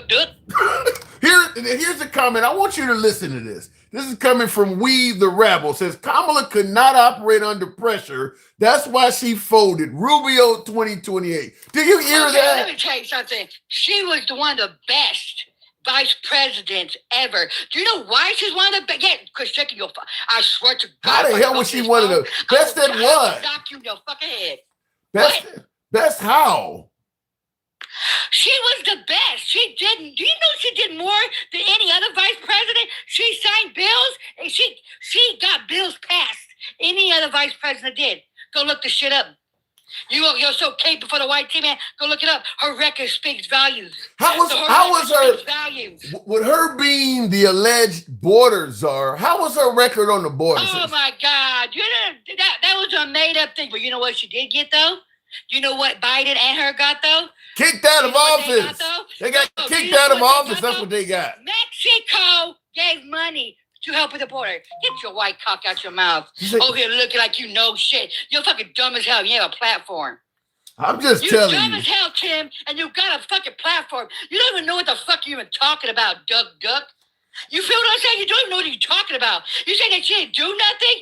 And she was one of the best? And then you're saying that she was a border czar, whatever that shit they call her? She wasn't. She went to the countries and got money and helped them. She raised money on her own to help them so they wouldn't come here. She was not. Okay? So go get educated before you have a platform. She was not securing the nation. Her and Biden together was doing a piss poor job protecting the border. Was more secure under her and him than it is now. All the numbers don't lie. Numbers don't. I gotta be nice. Nobody Numbers believes. don't Wait. You're lie. trying to convince people that under Biden and Harris, the border was more secure than it is now. That sounds. Yep. That sounds Yep. ridiculous. That's The numbers ridiculous. don't lie. Go look it up. The numbers don't lie. The numbers don't lie. Where the hell are you don't getting? lie. You know what she did? She went out to other countries that got money for them. Biden got Mexico to pay for some of the border. So be quiet. Go get educated. Well, I would have to Yeah, see you where have to- I would have to see where you're getting numbers from to indicate less people were coming here under less people were coming here under Biden and getting in the country than under Trump. That makes no sense to Okay, me. his numbers are higher. His numbers are higher under Biden than they are under Trump. You know what that means? The border is less secure right now. They're walking through like Melania Trump's legs is wide open. Her walls, you can't feel them. Then you know what I'm saying? Hey, First of you all, really want to know? why you want to talk about Melania Trump's innards? I think you're totally wrong. Trump ain't hitting that. Her walls are probably tight as hell. Ain't nobody hitting that. Oh God! You know what? I couldn't even imagine two white cheese. Like, oh God! It's like spoiled mayonnaise at what? God! You just got I an could issue never. against. You just got an issue with white people. I I've have seen an issue. Melania Trump. I've seen the I have spread an of her issue nude. She with does not look maggots. bad at all. I do not have an issue with normal white tea people. That is our ally. See, you got she twisted, honey bunny. Oh, how But do you know what though? That's okay. How about this in the comments? Anita Searles says Trump is not hitting it, but somebody is. You think somebody hitting Melania Trump? Really? Somebody hitting that? Hey, they ain't. No. I wouldn't. But Why do you keep I saying? Oh, wouldn't. you make it sound like she's unattractive. Honey, her coochie looked bad, tore up from the floor up. When I say I love me some coochie, I'm bisexual, and I say hell to the, I couldn't do it for the team. I couldn't do it for the team, and I'm sorry, I couldn't do it. Nope, no way, no how, no. Well, I've Straight seen chocolate. when she became first I beg lady. you. But different between me and you'll fuck anything. I don't. I got class. Oh, is that how this No works? roaches. I like chocolate. I like chocolate protein. You like the uncooked that gives you the JJ diseases. Okay, totally different. Well, like I said, when she first became first lady, you could see her online unclothed, and she was not She bad can't looking even at all. speak English, man. Did you see her at Christmas trying to read a book to a kid? And she like, what the hell? Well, Yeah, she's always saying English. She's a national lady. You can't even speak it. so what are you suggesting? You got to speak English to be beautiful? I speak. I'm bilingual. What does I that don't know got to what do you're with talking this, about. though? Melania Trump looks fine. One of the best looking first Melania ladies. Trump She's is one of the all best like- looking first ladies we've ever she got had. a lot of surgery, honey. Like my ass is natural, my titties are natural. Pork chops and collard greens made my ass and shit. You know, cornbread and stuff. She had to go and pay money for her shit. You feel what I'm saying? Well, she is one of the best looking first ladies we've had. So there's nothing No, wrong with she's her. really not. No, well, you fuck anything, like I said. Like you'll fuck a hole in the wall if you could, Tim. I mean, I'm being real. What is that? Why do you keep If you're saying that? that thirsty and desperate, if you think you think that is cute, then honey, your taste buds is off the damn chain. What did you think of Michelle Obama's looks? Michelle was beautiful. She was classy. She spoke I'm so fucking high. You know, she spoke good. I'm high as hell. We believe that. We believe that. So you see Michelle Obama is beautiful and Melania Trump is unattractive. Yeah, Michelle was classy though. She was very classy. She spoke elegant. She didn't put herself above everybody. She didn't think she was a shit. And she talked better. See, that's what you mofo black men. They took Gangsta Grandma down, as always it happens, but she's welcome on the program. I can't control the TikTok censors. Unfortunately, Gangsta Grandma got dropped. That does happen. So we'll move on with the show. We don't block, ban, or censor anybody. So you're going to hear folks that are going to be critical, that are going to be anything but complimentary. So when I say we're uncensored, we mean it. We do mean that. So if you favor free speech, you're in the right place. I'm going to ask for my YouTube viewers, Smash that like button if you enjoy uncensored dialogue. Certainly subscribe to the program. And if you happen to be watching us live currently on Instagram, Substack, or TikTok, feel free to follow. So look it in the comments. Stop making excuses. What do you mean by that? Let me go back to the box. Somebody reported me and it's going to hurt you, Tim. How? I don't know. Who reported you this time? Chilling, you are on crack. Or you guys are talking amongst each other. She's funny, but dumb as a rock, says World USA. Yikes. Michelle Obama was beautiful by whose standards? Natural. Oh my God. Gen X says Michelle Obama was beautiful, but by whose standards? And then he suggests National Geographic. I don't think she was that fucking ugly. God damn. National Geographic Gen X? No, I don't think she was that bad. I think that's a comedy skit. I don't know. Sex, I didn't report you, but I certainly am not mad about it. You guys are mean to my guests. The first lady was a pole dancer. I believe that, but I don't think that makes her unattractive. I think Melania Trump is a decent looking woman. Now, I will say this. It always helps if your chick is like 30 years younger than you.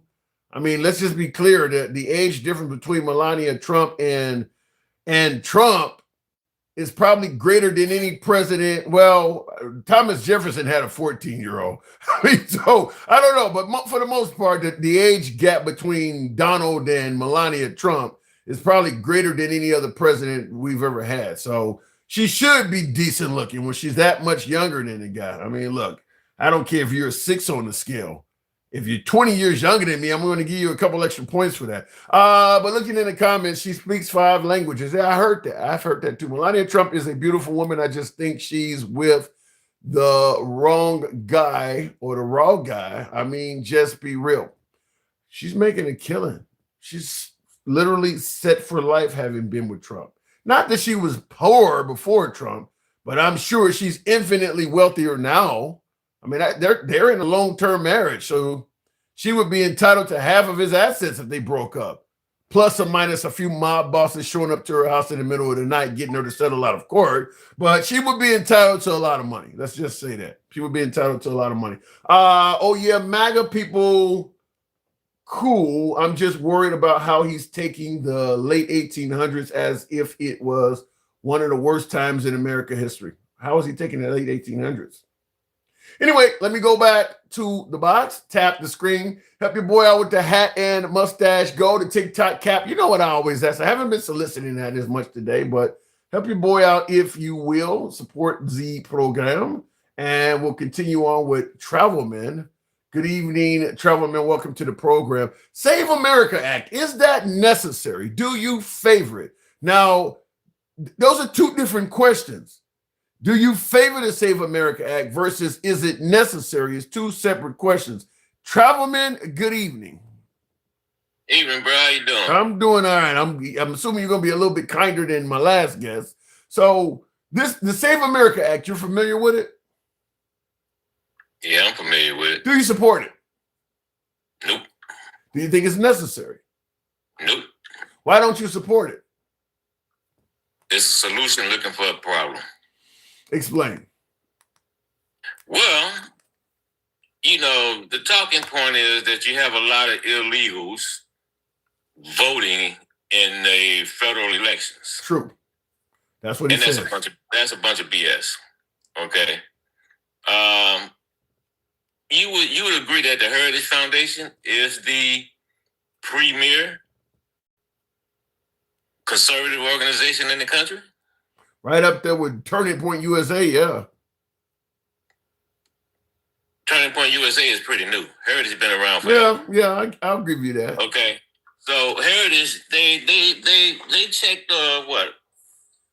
Elections over the last 50 years or something, like 1 billion ballots. They found 100 that had inconsistencies. The KFF says the same thing. Nobody has came up with any significant fraud going on in elections. CISA said that our election in 2020 was the most secure election we had ever had. And they fired the director of CISA. Now, you said they came up with 100. How do you respond to folks who, like Buckeye said in the comments, well, one is too many? Nothing is perfect. Anything made by man will be evaded. That's a good point, because even with the Save America Act, somebody's going to, if it's that many people cheating, somebody's going to get through. You're going to still have it. Right. It's already in the Constitution. You have to be a U.S. citizen. You know what's stupid about it is you have to get a, what's that ID card? Real ID. Yeah. Right? You got to show your birth certificate. That's one of the documents you got to have. You got to show your birth certificate. So if you show your birth certificate, doesn't that mean you're a U.S. citizen? If your birth certificate says you are a U.S., you was born in the U.S., then that means you're a U.S. citizen. Yeah. But the problem, you cannot use real ID to register to vote. Yeah, and see, that's where the problem is. And I think what you're going to end up having is, because, you know, the Trump administration views liberal sanctuary states different than red states. So they may suggest that the process to give you a real ID in California is invalidated for some reason or other. And they may say, well, we'll take real IDs from Alabama, but the ones from California, we don't trust those. So now all of a sudden they all got to go back to the drug. I mean, I'm just saying what could happen. I hope that don't happen, but it's quite possible something like that could happen. Isn't that a nationwide standard to get your real ID? Yeah, but if he alleges that California was bending the rules to be friendly to immigrants because the nationwide standard is that if you're undocumented, you're not supposed to be here. And some of the liberal states were favorable. So he'll just say that, you know, maybe they bent the rules because they got CDL drivers that don't have citizenship. Well, I'm just simply saying that they can disqualify California. Let me ask you this. Prior to 2016, when was there an issue as far as the validity of elections? When was people complaining about our elections not being secure and there was a lot of illegal? Well, Al Gore and Hillary Clinton also complained that they had been cheated, just not to the level of Trump, but they did complain. Al Gore with the hanging chats in Florida, and then of course Hillary Clinton suggesting the Russians help Trump. They complained. Trump is taking it to the Michael Jordan level of sneakers. I mean, he just took it to a whole new level. But check this out though. When Gore and what his name when Gore and W went to the Supreme Court, the Supreme Court made a decision. Gore conceded, and the country moved on. You didn't hear anything else about rigged elections and all that bullshit. You never heard anything else about it, right? That was not we got illegals voting or anything. That was on the actual documents and things of that nature, right? Yeah. So now Hillary said that Russia was taking around with the elections. Right. The Senate Intelligence Committee that was headed by Marco Rubio came back with that finding. They just said it didn't influence the election, but they did say Russia tried to mess around with the election. Now, am I right or am I wrong? Yeah, I mean, but yes, you're right, and I believe it's because the Clintons tried to interfere. I mean, look, we don't like Vladimir Putin. We have interfered with Russian elections, but you are right though. We are not going to do the whataboutism. I'm not. Okay, we're talking about right here with Hillary. Okay, and what the Senate Intelligence Committee headed by Marco Rubio with a majority Republicans on it did an investigation. I think it took damn near 2 years, and that's what they came back with. They came out with the report, and that's what it said. The only time that we have issues as far as election results is when this Richard Cranium came back and because had thought he was going to lose, he started complaining about the election was rigged. Yeah. Okay. I think the problem, I think the difference between Trump and Gore and Trump and Clinton is they, even though they were not happy, let's say the Al Gores and what we know, the Supreme Court and all, even though they're not happy, they accept the final decision of the courts, even if the courts did not rule their way. There is nobody that's going to tell Trump he lost. He would assume get rid of the judges as opposed to adhere to their ruling. So that's where the difference is. We normally in this country, if we have a dispute, we take it to court. If we don't like the ruling, we appeal. We take it to the appeals court. If we don't like the appeals court, we take it to the Supreme Court, and we all understand that that decision is final. Trump is the first person that's ever come along and said, I don't give a damn even what they say. I'm going to still keep finding other avenues to seek what I want. We haven't had somebody that says fuck the courts until Trump has come along. So that's where he's different from everybody else. Well, he's different because the Republican Party has totally capitulated to this dude. He has lost 99% of the court cases. Every audit that they've done with that ninja bullshit down in Arizona, the cyber ninjas, the recount, they've done numerous recounts, and every last one of them came back with the same thing. Now he got the FBI, whatever, going down taking records out of Georgia. The dude is a detriment to the voting system. Yeah. We haven't had issues like we're having now. And they say, well, we want the American people to have confidence in the election process. The American people had confidence in the election process till that asshole came along and planted this doubt. And then after he planted the doubt, him and his other Republican minions, then they came back and say, oh, we reestablish confidence in the election. Well, you just spent a whole damn year talking about the election was rigged. And then on top of that, you tried to overturn it. And then on top of that, you had a group of middle-aged, crazy-ass white folks attack the Capitol building based on a lie. It was based on a lie. Well, MAGA is still adamant. You say it's based on a lie. MAGA is still adamant the truth about the 2020 election is going to eventually come out. So they just believe the jury's still out on that. It's been 6 years. I don't know. Put it up. MAGA, put it up. It's been 6 years. Put it up. You've been talking about it for 6 years. This is what MAGA does. They make crazy ass statements.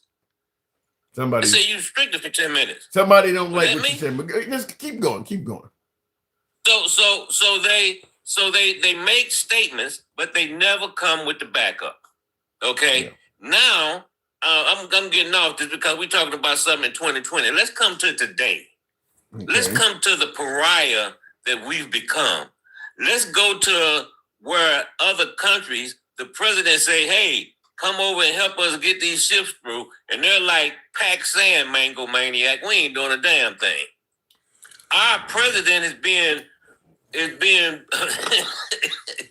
being told to pack sand on the world stage. Why do you think that is? Well, Tim, when you attack other leaders, what do you think going to happen? Don't nobody outside of this country. Don't nobody really give a damn about Trump. Outside of this country, he don't control anything outside of this country. Well, I listen.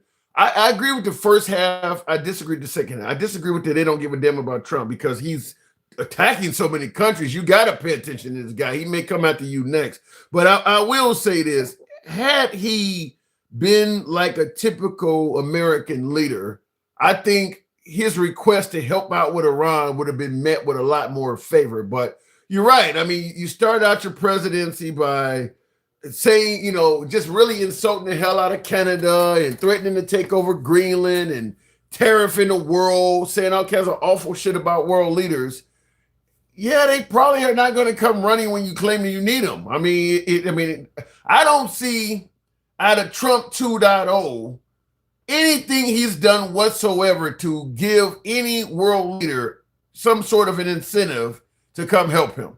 I mean, it's been 100% negative. What he said about NATO, what he said about the United Nations. I don't see any. It's been all negative. So yeah, they probably aren't going to want to come.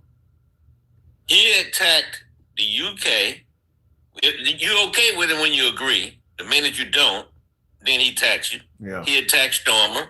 He attacked the Prime Minister of Germany. Macron also told him, "We're not coming." The Prime Minister of Germany said, "We don't have enough information. That's not our war. You started it. And not only did you start it, you don't even have a damn plan."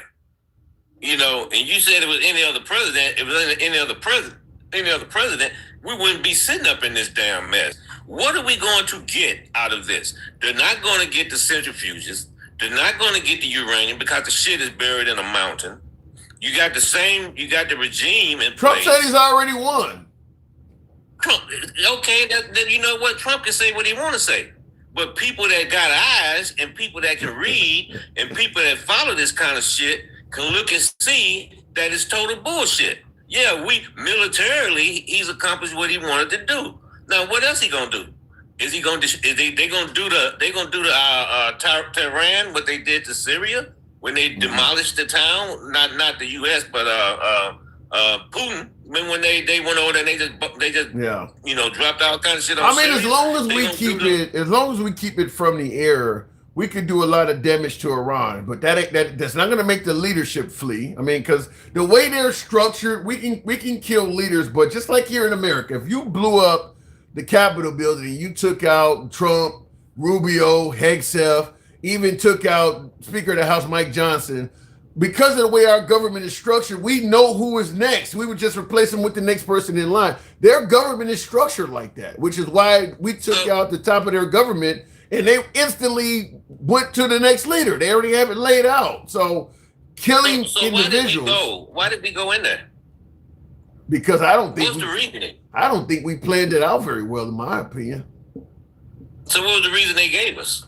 They gave us 3 reasons. The first, one reason has been around for decades, but the reasons Trump gave us, number one, was that protesters were being killed. So he drew a line, if you keep killing protesters, we're going in. That was the first reason. The one that's been around forever is they're trying to develop a nuclear weapon. So there's a third reason that I'm drawing blanks on right ICBMs. Well, weapons of mass destruction. But there's something else he said too. I can't think of the other one, but there's a third reason he gave. But this is what they've been saying. But at the end of the day, I don't think we give a damn about Iranian citizens. So this whole they're killing protests, we don't give a shit about those people. I say this all the time. If one of them Iranians got on a raft and showed up at U.S. shores saying, "I escaped this oppressive government that you're on TV talking about. Can you let me stay here and claim asylum?" We wouldn't even let dudes stay here. So we don't care nothing about those people like that. If we cared about citizens, we would be concerned about the 60,000 that got unalive somewhere else. I'm not going to say the name, Okay. Now the other part is I'm trying to figure out what you're talking about. It was not in Iran. The P people. Oh, Netanyahu's friends. Yeah. So the first one, like you say, he don't give a damn about the Iranian citizens. No. Matter of fact, now they're pissed off. Now they're pissed off at the U.S. Okay. Now they don't see that. But the Trump administration is still with the whole Dick Cheney model. The Trump administration thinks they're going to see us as liberators. I think when you listen to MAGA, you listen to Fox and Trump, they still have the belief that taking out the Ayatollah is something that the people of Iran are happy about, so that they favor America. Yeah, but then no, okay, you probably got a certain percentage, right? But the new Ayatollah is there, the regime is still there, the ITRC is still there, and the other one was a lie because they don't have and didn't have or wasn't even close to developing an ICBM that could reach the United States because they did not have a re-entry vehicle. Yeah. And the IEA and the experts said that they were at least 10 years away from developing a re-entry vehicle that they could put the ICBM on. So that's a bunch of bullshit. Okay. Once again, been able to develop the NUK. Well, I thought we obliterated this shit last June. Yeah, that doesn't. Yeah, him giving all sorts of mixed messages. All this because now he said first he went to we obliterated it in June and said that we set them back decades. Then we go back in there 2 days after going back in there. He's talking about how he's won again already on a scale of 1 to 10. It's a 15. And then now we need some help opening up the strait. So yeah, his messaging is all over the place.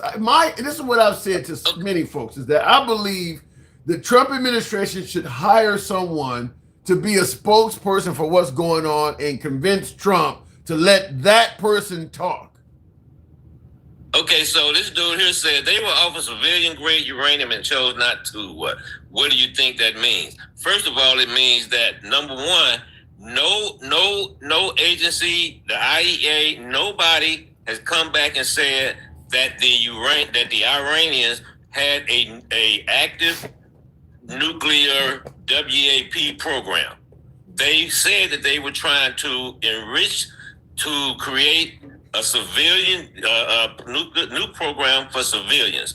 Matter of fact, the Ayatollah came up with a fatwa that said that it was against Islam for them to develop it. Now, I don't believe all that shit. That's on them. Okay, but none of the other agencies that were monitoring them said that nowhere could they find that they were actually doing that.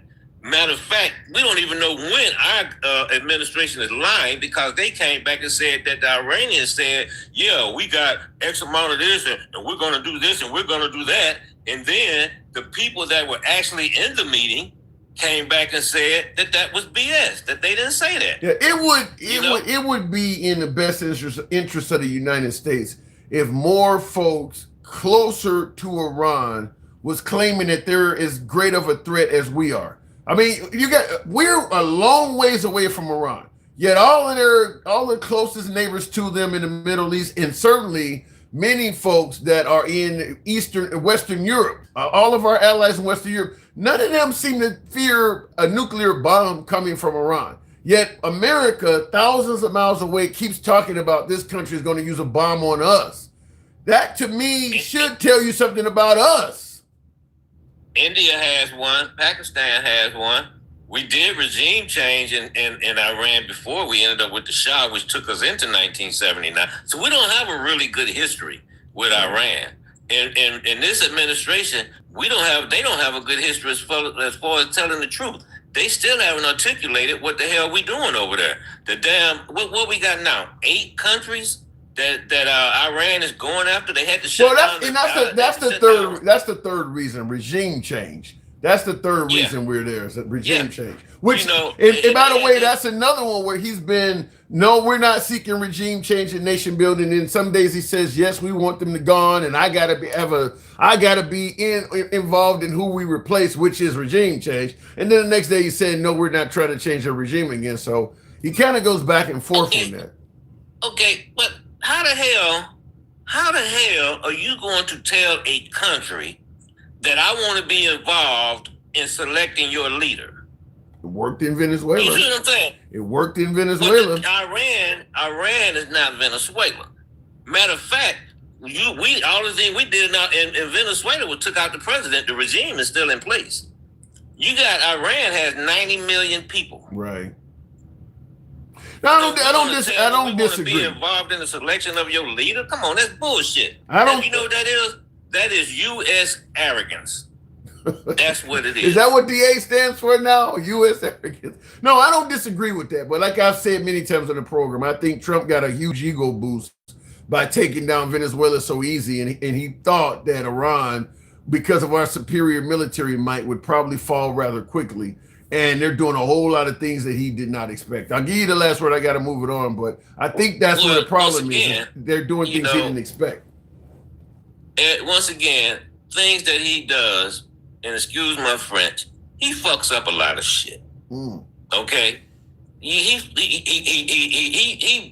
did damage to the institutions of this country, and now he's taking it worldwide because of shit that he's been able to do. Because the U.S. Congress has been denutted, they're eunuchs, and they're not doing any oversight on him at all.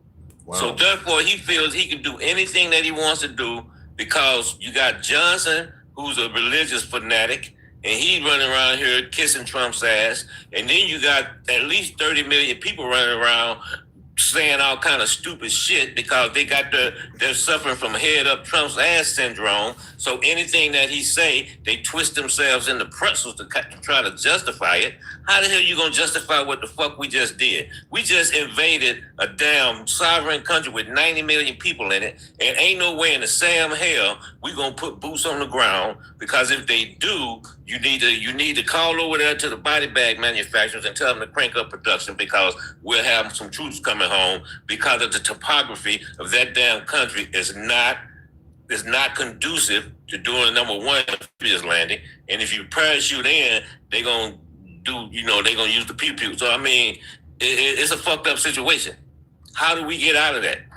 That's a good question. I'm sure we'll end up talking about that as the bags start coming home. Travelman. Somebody say I would still choose him over Hillary and Kamala. He's a freaking nutcase.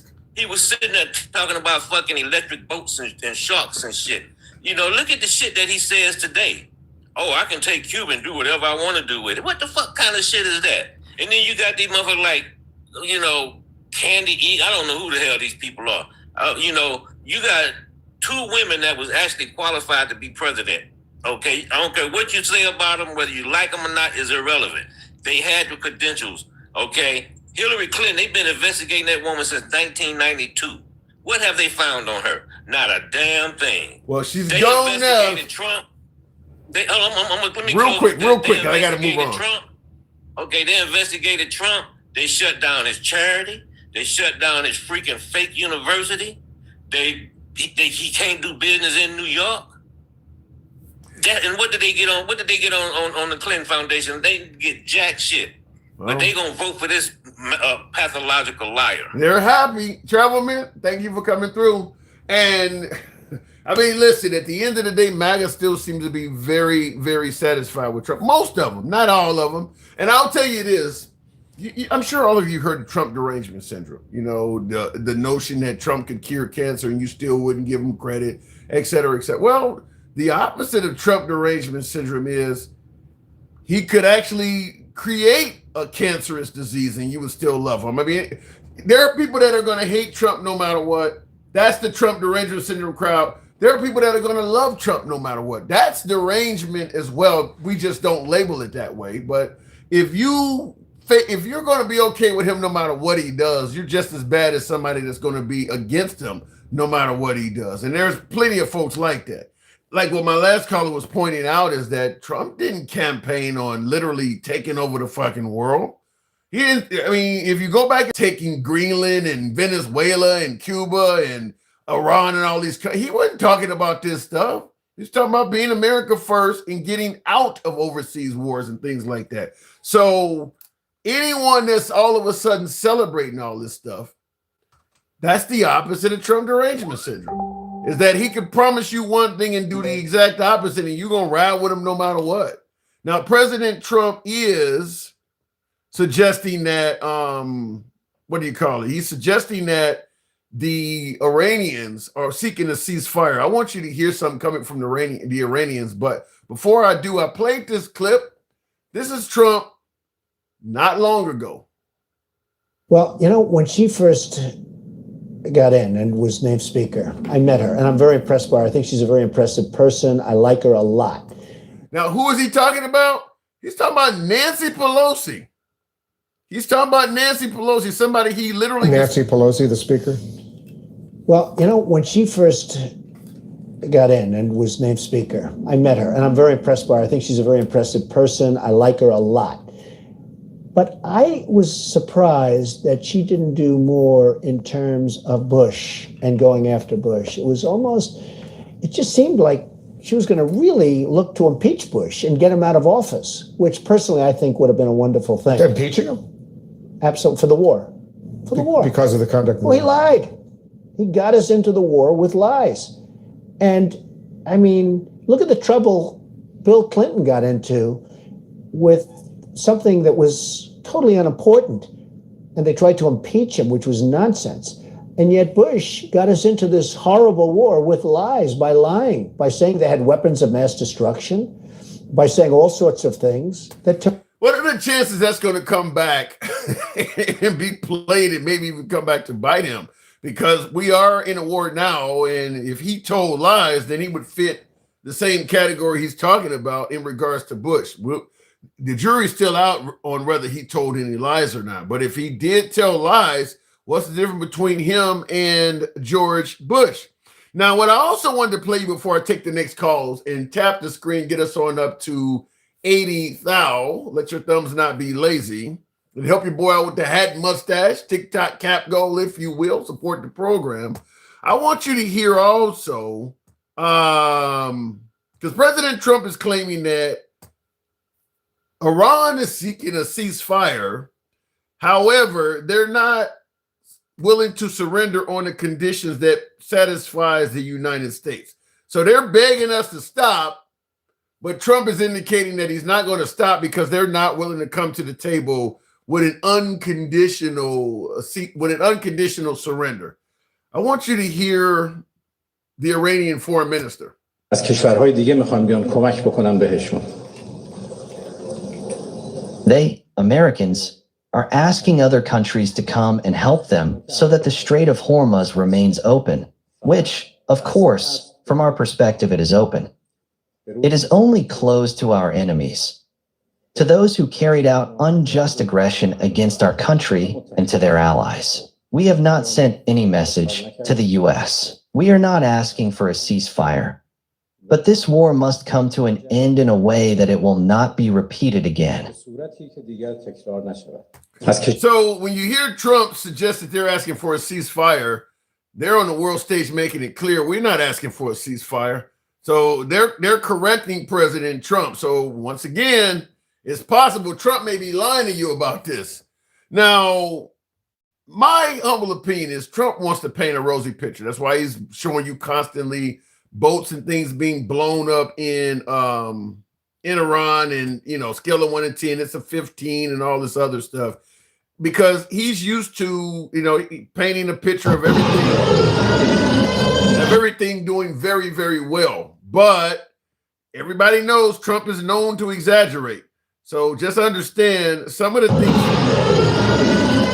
things he's saying about the war may be an exaggeration. Now I want to show you this. You hear it going off. I couldn't stop my computer. This was put on Trump's White House site.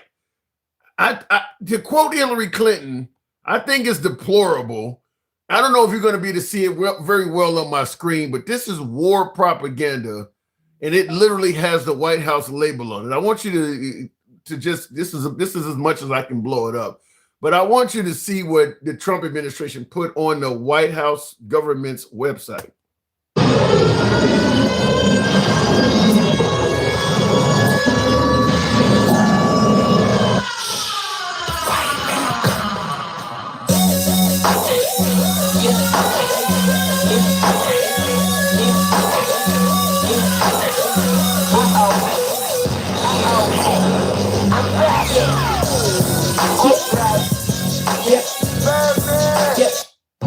So they're playing Fireman by Lil Wayne and Birdman, you hear in the background, and they're showing shit blow up. And they got President Trump coming out, well, it looks like he's coming out of Air Force One looking proud, and it says, shh, the fireman's coming. And then you see all these things blowing up. They're literally, they're making fun of people dying. I mean, whether or not you want Iran to lose the war, you want to support America, but everything they're showing you features people dying. So they are mocking murders. They're mocking people being killed. Why put this on a White House site? I don't know, because I titled it, "Nobody Enjoys Killing More Than Him." I mean, are you happy that you're killing people? I mean, I get that you may have to take a life sometimes in the name of global good or self-defense, but it shouldn't make you derive pleasure from it. I mean, look, let's say, for instance, you go out and rob a bank or something and the cops have to take you out. Would it be okay for them to put a video of them dancing around? I mean, you shouldn't enjoy it. And the point I'm making is when he's posting videos like this, it appears that he enjoys taking a life. Now, understand, remember when folks did a cartoon of the Prophet Muhammad and the Muslim community went crazy? I think there was a terrorist attack in France behind it. This is the kind of shit that could lead to further radicalization, for lack of a better term. If President Trump wants us to believe by taking out the Ayatollah, we are gaining the love and adoration of the Iranian citizens, that is going the other way. When you start, making videos, being gleeful about killing people, because you got to assume some of the folks that are in those vehicles that are being blown up and stuff like that, these are regular citizens that are serving for the military. They're not the Ayatollah. No different than regardless of how you feel about Bush, Obama, Biden, or whatever, folks that are serving in the military are just people that signed up to protect the nation. They don't have anything to do with the administrative policies of who's governing the country. I'm certain there are people in the U.S. military right now that don't favor what Trump is doing, but it's their job as a military person to follow orders. So you're blowing up low-level Iranians and you're making, mock videos, to a hip-hop beat about it. I don't know. Like I said, I don't know how much favor he's gained with the Iranian citizens taking out the Ayatollah, but that's got to set some of that back. I can't imagine anybody in Iran celebrating videos like that. To me, that would certainly put you at odds, not to mention the whole blowing up of a school, killing 100 and something schoolgirls. I don't think that helped out either. So I really believe that anybody that thinks that the Iranian people are celebrating what we're doing over there, you're probably misguided. I'm sure there's a lot of Iranians that do not like what we're doing and did not like the Ayatollah. Yeah, we don't like the Ayatollah, but you guys ain't who should come. I'll give you an example. There's a hell of a lot of Democrats that don't like Trump. Some folks put him right down there with Satan. A lot of Democrats that don't like Trump. Let's say, for instance, Vladimir Putin was doing to America what we're doing to Iran. Because there's a lot of people in this country protesting Trump. A whole lot of, the No Kings Day protest, the Abolish ICE protest. So a whole lot of people protesting Trump in this country, just like people were protesting the Ayatollah in Iran. So just like Trump went and took out the Ayatollah and wants to put in a dictator of Iran that he has some say-so in.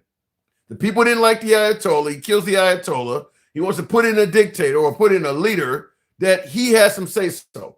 There's a lot of people in this country that doesn't like Trump. Let's say Putin comes in the country and takes out our president and says, I want to put in a leader that I get to agree with me. So Putin wants to put it. We wouldn't like that. Even though the Democrats don't like Trump, they wouldn't view Putin as a liberator. So I don't know why the Trump administration thinks that the Iranian people are going to be so happy about this. You can dislike the Ayatollah and the Americans simultaneously. You can dislike them both. You took out my enemy, but you're not a friend of mine either. It could be one of those deals. So I don't know why they seem to think that. I see the comments. Just Amy says, bring on Putin. That's like you want Putin to take out Trump. But I'm just simply saying, as much as the Democrats don't like Trump, they're not going to be happy if Putin takes him out and then puts in a Putin-friendly dictator. The Democrats are not going to like that either. So it'll be a matter of, thank you for taking out Trump, but we don't want your guy either. That's where I think the Iranians are.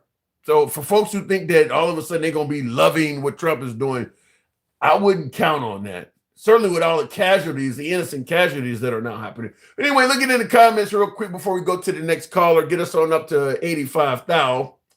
You just admitted yourself to people who are protesting the Ayatollah. Yeah, there are people in the country that don't like the. I don't think there's a leader on earth that doesn't have some people in his country that don't like him. And the more free the country is, the more folks are going to protest and speak out. I mean, you name it, UK, Australia. I'm sure that people are in those countries that don't like the leadership. And if the more controversial the leader is, the bigger the outcry is going to be. Yeah, so there's people that don't like the Ayatollah. We're friends with the Saudis. You think everybody likes the leaders in Saudi Arabia, where they can kill a woman for simply committing an act of infidelity? You can't be gay at all in Saudi Arabia. We're friends with them. So I don't understand why Iran is getting such attention for mistreating their citizens. Going back to the box, we'll go to Duke Vader. Good evening, Duke. Exactly. The more free, the more they're going. Yeah, the more that free they are, the more they're going to protest. Duke Vader, if it brings them up, I don't think it's doing that. We'll move on. I guess they couldn't find a good Kid Rock song. Yeah, they put I wouldn't surprise me if Lil Wayne came forward and demanded that they cease and desist, because they've done that with a few artists and they've told them, take my. I mean, you put my track. Now, Lil Wayne he has some gangster rap tunes out. He's talked about shooting people, but damn, I didn't mean for you to make my track to a video of you actually killing people. We talk about committing those type of crimes in the hip hop field. You actually are doing it. So I don't know if Lil Wayne wants that. It wouldn't surprise me if they came forward and put in a cease and desist for President Trump. But that's on the White House site, by the way. That is on the White House site. I don't know what happened with my last guest I tried to bring up, but we'll go back to the box. And yeah, Duke came up and went. So we'll try with Michael Thomas. No, Lil Wayne is MAGA. Lil Wayne ain't MAGA. Lil Wayne needed a pardon. Hang on a second there, Mike. Lil Wayne needed a pardon, just like Nicki Minaj and some of them. Nicki Minaj might be closer to being MAGA than Lil Wayne. Lil Wayne ain't done shit with Trump since that happened. You ain't seen them two together at all. And I think Nicki Minaj is trying to get something out of the Trump administration. You probably won't see her around Trump once she successfully gets it either. I mean, some of them folks are in it only for some type of reward. Remember during Trump's first term, Steve Harvey was around them for a short time. Rapper Ice Cube was around them for a short time. They don't fuck with him no more. They was in it for something. Started noticing their base, their customers, their supporters and fans were dwindling. They got the fuck away from him. I've said it Snoop is another. I've said it many times that if you're a person of color and your primary fan base, customer base, people that fuck with you, buy your product, if the people that support you are also people of color, you're going to lose them if you start messing with Trump. I don't know anybody that happens to be a person of color that is really affiliated with Trump and maintained their support, fans, customer base, you name it. Mike Tyson is about the only person I've seen that has consistently still been friendly with Trump and his fan base is still there. All the rest of them quickly realize either you ride out with Trump and lose your fan base, or you get away from Trump and keep your fan base. Kanye West is pretty much gone because he started affiliating with Trump. Pretty much a number one, A-level hip-hop artist. Gone from the fashion industry. Pretty much destroyed his career entirely. You don't hear nothing from Kanye West anymore. If your primary customer base is people of color, you can't affiliate with Trump. You can say it's right, you can say it's wrong, we can talk about it, but I'm just simply saying that is the way it is. You start fucking with Trump, you're going to lose all your supporters. Anyway, looking in the comments, Tim, that's because Ye went crazy, though. I don't think he had to go crazy. He went. He's starting to wear swastikas and hanging around Nick Fuentes and shit, but he was already gone before that. He was already hanging around Alex Jones, talking about, the positives of Hitler and shit like that. He was gone before that, though. Just hanging around Trump is really all you need. You don't need much more than that. I know Nelly and Snoop performed at one of his inaugural balls or whatever, but they performed and got the fuck out of there. And I think Snoop was trying to get a pardon for somebody he knows as well. They're just in it to get what they got to get and bounce, because if you can't be going to and hanging around him and maintaining your customer base. It is what it is. Kanye West is diagnosed with bipolar, and he does not take his medication. His mom kept him together, and when she passed, he just lost it. I don't disagree that Kanye may be bipolar, but you don't turn into fucking Hitler because you can't get Zoloft. It's a little bit more to it than that. There's a little bit more to it than that. You don't start going that far off the deep. There's a whole lot of mentally ill people in this country that can't get their medication. They don't turn into the Third Reich. That's a bit strong. It's a little bit more than that. Anyway, let me go back to the box. We'll make it happen with Camaro 68. What does it say? Ye told the truth and they killed. Hitler is great. You think that's the truth, huh? Same thing Nick Fuentes says. Camaro, good evening. Camaro, are you there? Yeah, I'm here. I was a little distracted there for a second. What's up, man? Not much at all. Something brought you up. What am I getting wrong? You're not getting a whole lot wrong. I just haven't talked to you for a while, so I figured I'd jump in and see what's up. I will complain. Go ahead. You're not reading my super chats on YouTube, so I've spent like $25 sending you messages. That ain't happened today. Yes, it did. Bullshit. I've read every super chat. I only got 4 of them. You ain't did that today. I can guarantee you that ain't happened today. You better look closer. I'm looking closer. Then Cal said Lil Wayne got a Trump pardon. That was the last one. You ain't did that today. Yeah, I did. We the Rabble is my YouTube handle.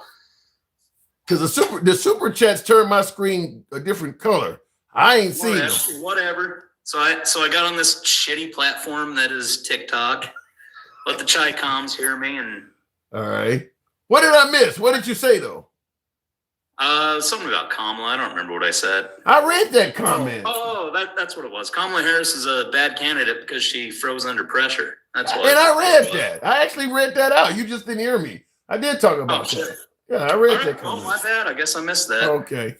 Yeah, I don't think Kamala Harris froze under pressure, though. I think she's a bad candidate because, well, first of all, Biden didn't give her enough time. That's the first thing. Because that's good.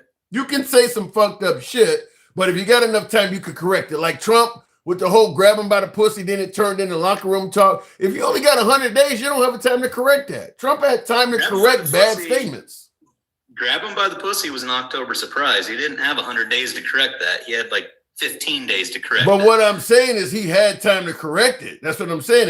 If you correct it, Kamala Harris, I don't know, maybe her campaign wasn't doing a good correction job for her. But no, I think she was just a shitty candidate. Like you could say her resume was okay, whatever. I think her resume was mediocre as a presidential candidate, qualified maybe, but not like, oh fuck, for sure her. Who had a great resume? You give me somebody that had a resume that was awesome. Well, you were talking about Hillary earlier. I think, yeah, that's traditionally the Secretary of State is the shoe-in to be president. Okay. It's actually not the vice president. It is the Secretary of State that's the shoe-in to be the president. Mm. Well, okay, fair enough. I mean, but like I said, I don't think her resume was that bad, but I think she didn't go on the bro shows like the, Rogans and all. She should have done it because Trump in the beginning had no problem going on CNN and going places where he wasn't even favored. Where she's on The View and shit like that. You're losing white males in particular. You need to go talk to white men. That's you got black women, you got black people, you got a lot of Hispanics, but you need to go talk to white people. Them the ones that are not voting for you. And she didn't go in their areas. I fully agree. She should have won on Joe Rogan because I didn't like her. It would have been interesting. Who knows what would have happened? But in my opinion, I think she would have choked after the first half hour and just had nothing to contribute. But that's what I mean by if you got full time, okay, you go in there and you have a fucked up interview with Joe Rogan. Schedule one in a couple months or whatever. You don't been prepared. Your people don't seasoned you. So when you come in there the second time, you don't sound as bad. I mean, you need time to do that. Yeah, no, she should have. I would imagine Rogan said that he offered her a interview slot. Yeah, because Rogan is not happy. Rogan is not happy with Trump right now. No, I haven't listened to his podcast for a hot minute, but that's what I've been hearing. Yeah, he ain't happy. Shit, he ain't happy. Candace Owens ain't happy. Megyn Kelly ain't happy. Nick Fuentes ain't happy. I mean, they all over the internet. Marjorie Taylor Greene, they on the internet trashing the shit out of him. Yeah, I think that we're going to war. The big thing is the Iran war can be painted as we're doing this on behalf of Israel. And if that's true, I say, fuck you, Israel. No. Yeah. We're not fighting your wars. Go fight your own fucking wars. Yeah, not only are we likely doing it on behalf of Israel, but it goes against his signature campaign promises that he's going to be about America first. He's in more international affairs than anything. What is he really doing here? Like, everything you're doing is international. You were supposed to be here, and you're not really seeing much of that. The best you can do painting it as he's doing MAGA first, make America great again, America first, whatever, is Iran has consistently been a pain in the ass for America, and this is the hammer that should have fell 15 years ago.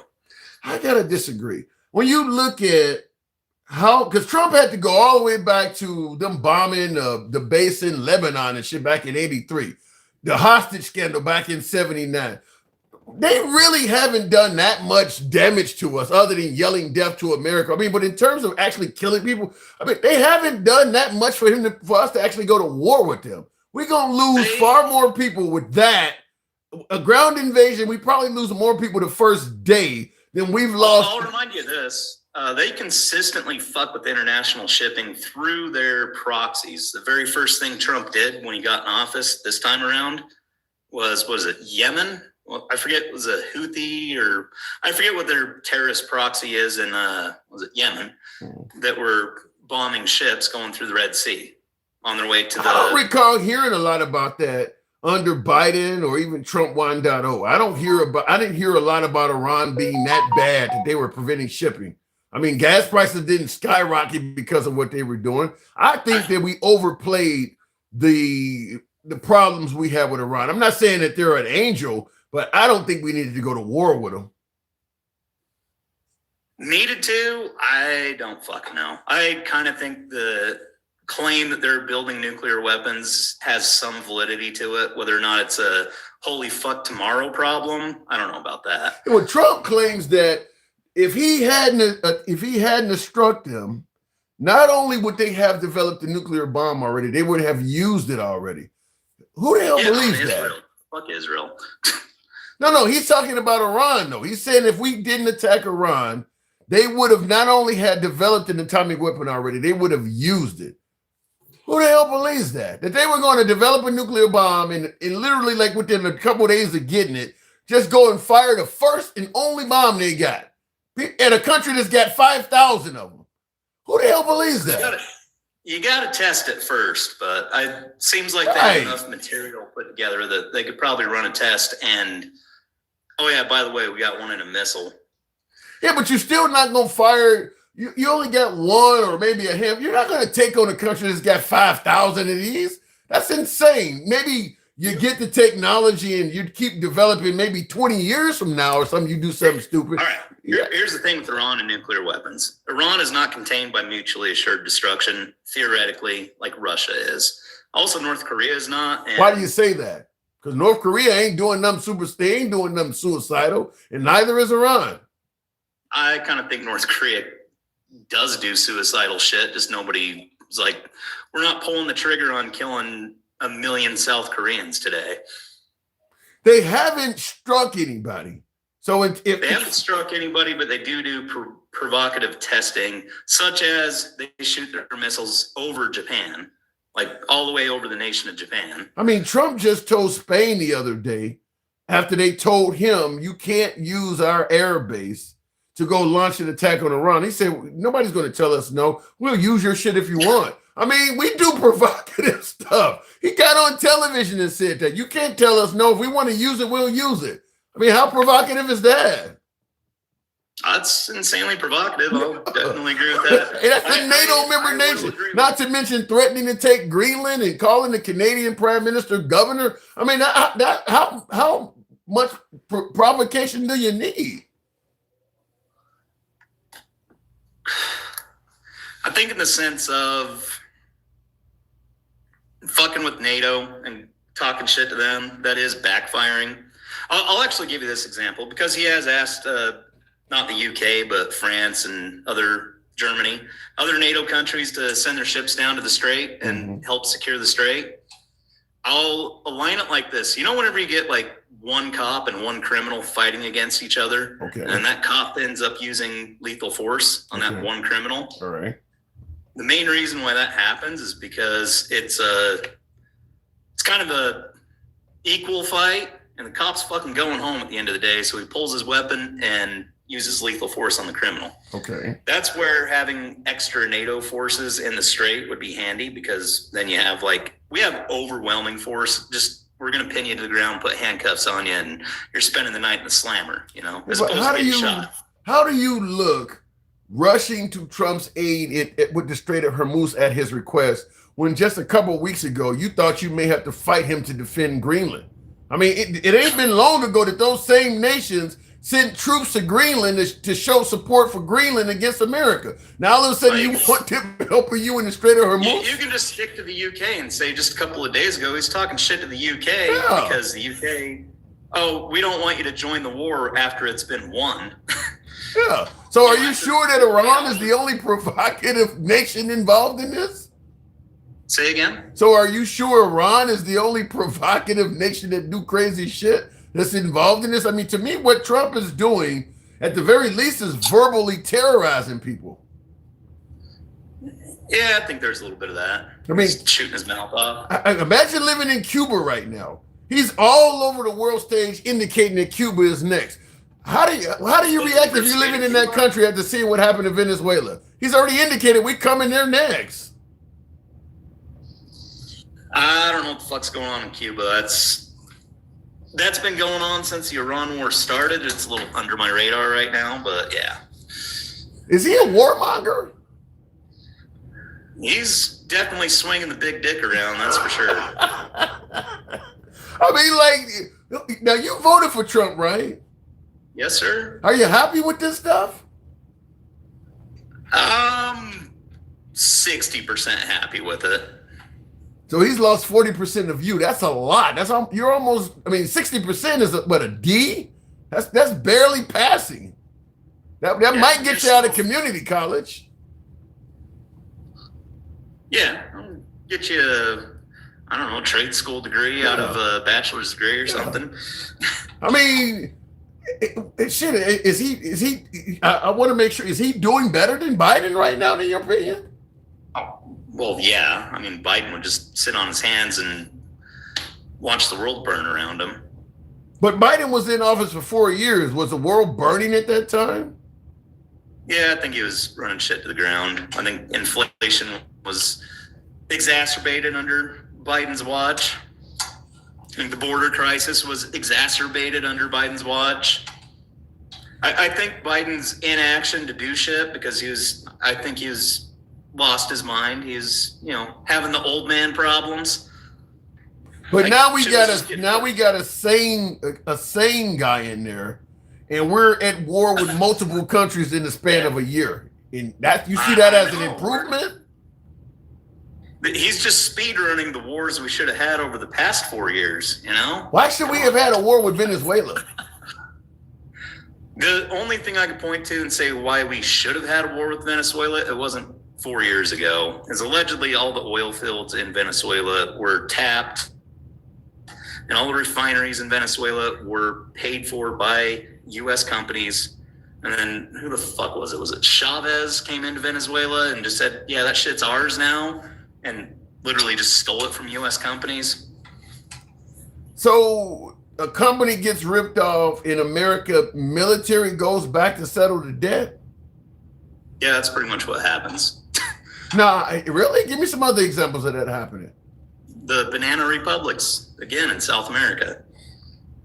You think that would happen if a country got ripped? We had a lot of companies in China. You think if Nike got ripped off in China, we would send the military over there?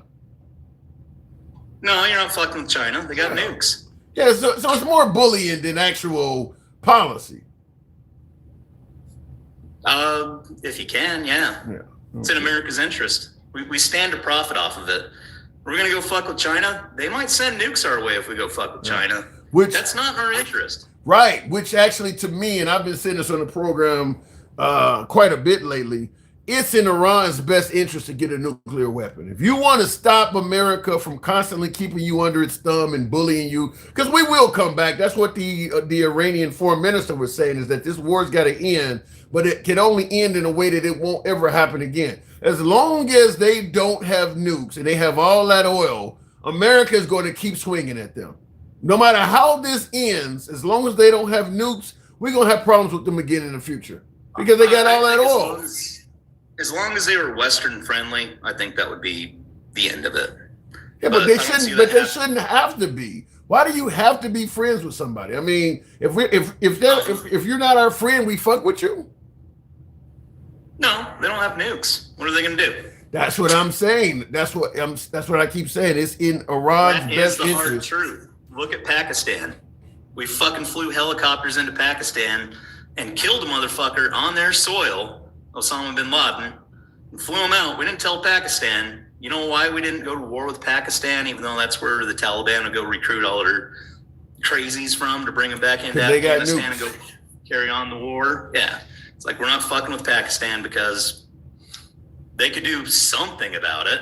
I don't know. Yeah, once this situation comes to a conclusion, it would be in Iran's best interest, because they're allied with North Korea, they allied with Russia. It would be in their best interest. You tell us how much oil we got to give you. We need that technology, because as long as they don't have nukes, America's going to keep fucking with them. Israel's going to keep fucking with them. This is going to keep happening long after Trump and Netanyahu is dead. We're going to keep fucking with that country until they hate. Well, here's the thing. I don't think Israel is fucking with Iran. Really? Offensively. Really? Yeah. So the October 7th shit, like the terrorist groups coming in and fucking with Israel, backed by Iran, paid for by Iran. Yeah. And that's why Iran needs to go the fuck away because they keep fucking with us. No, because and what the fuck's that country? I forget, but they're shooting rockets at Israel right now on behalf of Iran. Yeah, but how many? You're talking about Lebanon or whatever, shooting them down at Israel. But how many Russians have the Ukrainians killed? Because we gave them weapons, we gave them intelligence, we gave them training. Russia's not coming to get us because of that. So what you're saying is because the Iranians are helping these groups out, that it's okay or it's understandable for Israel to go after Iran. Based on that theory, Russia should be coming after us. Well, we got nukes. Right. So back to my original statement. It is in Iran's best interest for their own sovereignty and safety so that they can do the same shit we do without getting bullied. They need to get nukes. Yeah, exactly. Yeah. And you fucking stop them before they can do that. Well, that's where North Korea and Russia needs to, use the power that they have nukes, put that shit on a ship and take it over to Iran. That's why Russia needs to help them out, because they're going to keep getting fucked with. And as long as they're getting fucked with, all the countries they do business with may pay a hefty price, because we'll stop them from trading. What material advantage has Russia given Iran other than maybe allegedly helping them with intelligence? Because Russia's been capable of just handing Iran a nuke right from day one. Like literally from day one, Russia's had nukes right from day one of the Islamic Republic in Iran. And for some reason, Russia's still like, yeah, go fuck yourself. You're not getting nukes. Well, we could just hand you highly enriched weapons-grade uranium, already formed and machined into the correct shape, and yeah, we're not fucking giving that to you. That may change now that America has backed the Ukrainians there's a lot of Russians have died because of that war, because America backing the Ukrainians. So Russia has an incentive now to help our enemy out. All of NATO backing the Ukrainians, but yes. But weapons-wise, it's predominantly us, certainly under the Biden administration. Now, Trump has backtracked on a lot of that, but under the Biden administration, we're the reason that the Ukrainians put up such a fight. Now, Trump is really weakening the Ukrainians. He don't give them as much, but they were able to kill a lot of Russians because of America's help under Biden. So, yeah, and Zelensky said that in the video I was playing the other day, that he knows for a fact that the Russians have helped the Ukrainians helped the Iranians rather with weapons and shit. And he believes that their mindset is, you helped our enemy, we can help your enemy. I'll sum both of these up in the same thing: is you should avoid hitting when hitting is not absolutely necessary, but if you must hit hard. So I'll sum both of those up in this way: is in Iran, now that we're fucking in it, there's no choice but to fucking finish the Islamic Republic in Iran. If you don't finish the Islamic Republic in Iran, you will have blowback, and it will be terrible. I don't know how terrible it'll be, but it'll be a regional problem. I don't think what you're suggesting is avoidable. I mean, you realize how many more people in that country have been radicalized due to what we've done, whether it's taking out the Ayatollah, whether it's killing a school full of kids, making rap videos of killing. I mean, we've radicalized probably more people there are probably more people radicalized now than there were before we went in, because the whole sentiment was aimed at the Ayatollah. When we started going there and ridiculing them and killing people, that sentiment towards the Ayatollah probably weakened and is now aimed more towards us. I do think one thing to consider with Iran is I do not know exactly how their political spread is split in Iran, but you do know Iran had like all these crazy protests. Everyone's out there complaining about economic bullshit, and we hate the Ayatollah, and they're burning mosques. So we don't like the religion that we're being forced to. But you think we're only killing one group? I mean, like the schoolgirls. I'm sure that people from I don't know how many different religions they have in that country, but I guarantee you people from all of them are getting killed. I mean, there's a lot of innocent casualties happening in that country. So you're killing people from all of those groups. I would like to see what the collateral damage is. And in that schoolgirl incident specifically, I think it's starting to come out that, that was either an American or an Israeli missile, one and the same. And that doesn't help to have Trump on TV talking about Iran blew up their own damn school and then trying to suggest that Iran got their hands on the Tomahawk. The whole world stage know he's lying about that. I'll tell you this, with my time in the military, I do know that the what the fuck's it called? The life insurance for military members is $400,000. Okay. So of the civilian casualties, if you want to save grace with Iran, look, we're sorry we killed your daughter. Wish it didn't fucking happen, but it happened. Here's $400,000. We're doing our best to fucking make this square. He didn't do none of that. He blamed it on the Iranian people, which, like I said, everybody from France to Germany knows that's a lie. So I will say day one, day two, where it's like, hold on, this school is right next to a missile launching facility. And let's just do the fucking math on who has more accurate weapons here. Iran firing a dud that just goes up and just fucking lands on a building next to it versus, a Tomahawk missing its target. But it's starting to sound like, no, that school was actually 6 months ago a legitimate target. Yeah. They turned it into a school and we still fucking hit it. Yeah. So using outdated intel, we hit innocent people for no reason. Yeah, you can only imagine how many more innocent people are dying over there. I mean, I'm sure that ain't the only innocent casualties we've taken out. With every strike, there's got to be like 2 or 3 people standing around to get hit. And then to make a rap video with it, come on. You got SpongeBob videos and shit doing that. In the comments, those missiles cost $2 million a piece. At least we're getting a sizzle reel out of it. Yeah, but you're getting radical Iranians out of it too. I mean, that type of shit. Even if you are helping out folks after taking out the Ayatollah, making fun, it's like he's taking pleasure in killing people. It's like he really enjoys doing that. He had an interview today talking about how to be the B-2, whatever the flat bomber, the stealth bomber. It's the B-2. Yeah, he sounds like he really enjoys killing people.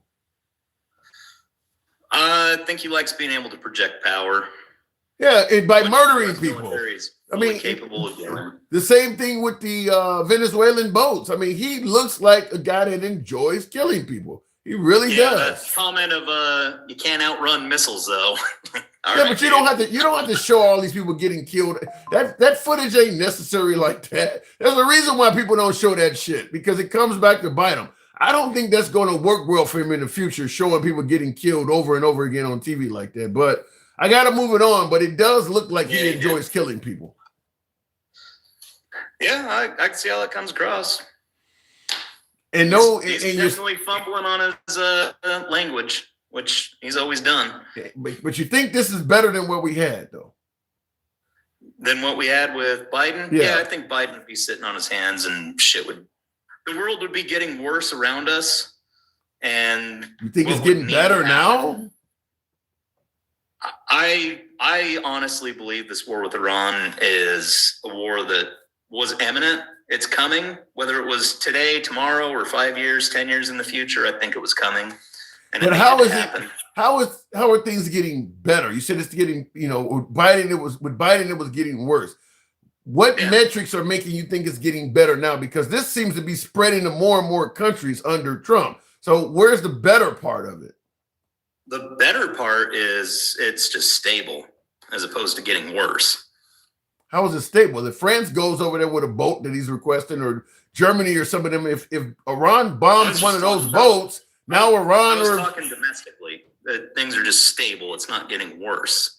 That was my domestically. With all the protests, the no kings and ICE going in cities, you think that's stable?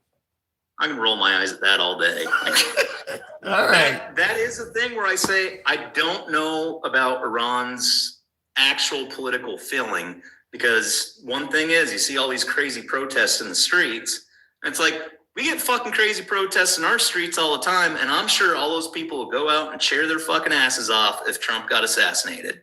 Half of them would. The crazy fucks in the street protesting ICE, I think every one of them would just cheer their asses off. And I don't want to be looking at Iran going like, look at all their crazy lefties in Iran that fucking hate the Ayatollah. Meanwhile, 50% plus of the country loves the guy. Yeah. That's a good point. I don't know if that's something I'm looking at, and it's just like, I got fucking duped by crazy lefties in Iran. It could be. I got to move it on, but I do agree with you. There's a lot of folks in Iran that probably like the Ayatollah as well. So yeah, I think that might be true. All right, Camaro. Have a good one. Thanks for coming through, man. Yep, bye. All right, tap the screen, get us on up to 90. The TikTok cap and mustache thing, huh? Just no love for your boy, huh? All right. Looking in the comments here real quick. We're going to win so much you may even get tired of winning. That is a Trump quote. You're going to get tired of winning. I don't know what the winning is. I take that back. There are some areas where Trump is winning, where I do, and thank you, Mike, the boss, appreciate that. And there are a couple areas where Trump is winning. One, the border, immigration. I'm going to put all of it together because it's not just the border. He's kicking out a lot of undocumented people that's in the country as well. So in that area, even though Gangsta Grandma hammered me and tried to suggest that the border is no safer with Trump than Biden, which I vehemently disagree with.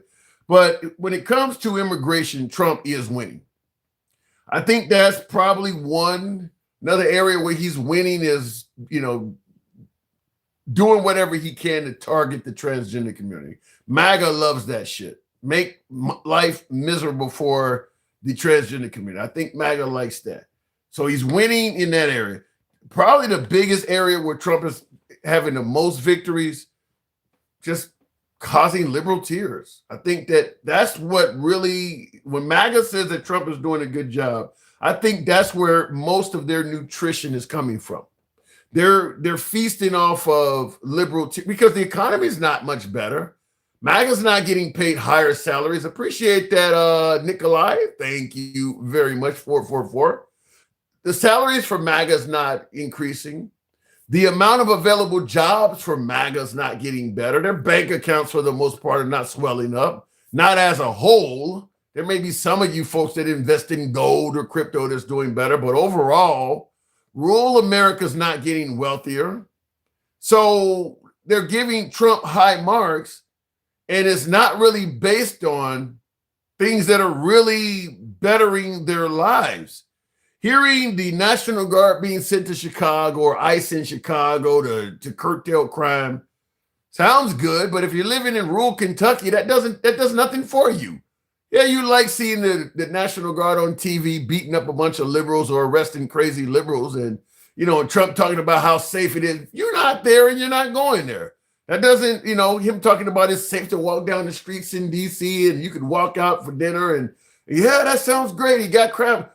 That ain't happening in your neighborhood. And you have no intention of going there. That ain't affecting your life. So the point I'm saying is most of Trump's accomplishments are not making life better for MAGA, yet they're giving him high marks. And I think it's mainly because they enjoy him going after folks that are perceived enemies. The immigrants that are here illegally or rapists and murderers, whatever you want to call it, making liberals cry, going after the Nancy Pelosi's and, all of the various liberals suing colleges and things like that are anti-Trump or going at the TV stations, whatever the case may be. But as I keep stating, none of that is bettering the quality of their lives. Hearing that Trump sued Harvard University or something like that, when you have no kids at Harvard, doesn't affect your life at all. You just so really what I'm getting to is this. Vote for Trump, you're going to get tired of winning. Really should be phrased as vote for me and you're going to get tired of watching me win. Because he is winning. He's winning lawsuits. He's getting all sorts of contracts. His family's making a killing. He's getting a lot of business. He is winning. He's beating his cases, et cetera. He's winning constantly. But for the average MAGA voter, you still got 2 jobs. You're still struggling to make ends meet just like everybody else. Your boss didn't give you a raise. Your health care ain't got no better. You live in the same house or trailer park or wherever you live that you always lived in. You ain't benefiting from none of this.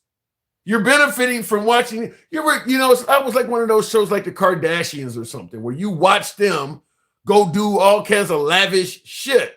You're watching them come out of the mall with Louis Vuitton purses and you're watching them do that. You ain't doing it. Going back to the box, and in the comments, someone says, so how can you fly in or out of Dubai? So now you can fly. So now you can't fly. Yeah, because they're getting bombed by Iran. Let me go back to the box. We'll go straight to Mike. Good evening, Mike. Welcome to the program. And address the mass killings of protesters in Iran before the war too. I want to hear your thoughts on it. Hang on a second, Mike. First of all, I don't know if we can totally trust the information coming out of Iran. Now, it's being given to us by the Trump administration. And I'm going to repeat, I don't know if we can trust the information coming to us from Trump. Because just a few days ago, he was telling us they blew up their own school. So when Trump says that 30,000 protesters got killed in Iran by their own regime, or 60,000, or his inauguration crowd was the largest ever, or he has, the body dimensions of Jason Momoa. I mean, the stuff he gives you is not always accurate. That's where that's coming from. So I'm not saying that the Ayatollah is not murdering their own citizens. What I'm saying is that information is coming from Trump, and he has a long history of giving you improper numbers. He exaggerates. There's no denying that. Mike, good evening. What's going on, Kim? Just hanging around like Al Sharpton at a Klan meeting. You know what I always do. Shit. So the world is on fire. So, well, according to my last caller, the world was on fire under Biden, and it's somewhat calm under Trump. You know what? Even when you say it, you can't. I'm just repeating what I heard. I'm just repeating what I heard. Listen, I told you. So this, what day is this? Day 16, 17? Something like that. It's more than 2 weeks. Something like that. No, it's 18. Yeah, it's 18 days. It's 18 days. The words the text that I received was, "We are getting our asses kicked right now." Ooh. Drones. So what are you suggesting, that the casualty numbers coming out of there is not more numbers? Are you suggesting that 13 casualties is not likely? I don't know. I'm not going to go into that part, but I will say this, And I think it's pretty clear we're using more resources that we underestimated this shit. I mean, I think that's pretty clear. Up to this point, if anybody wants to dispute that, then ask yourself. See, because here's the thing: Trump doesn't concede shit. So if he's barking at EU and all of them about helping, they need that shit because he's not going to ask for anything.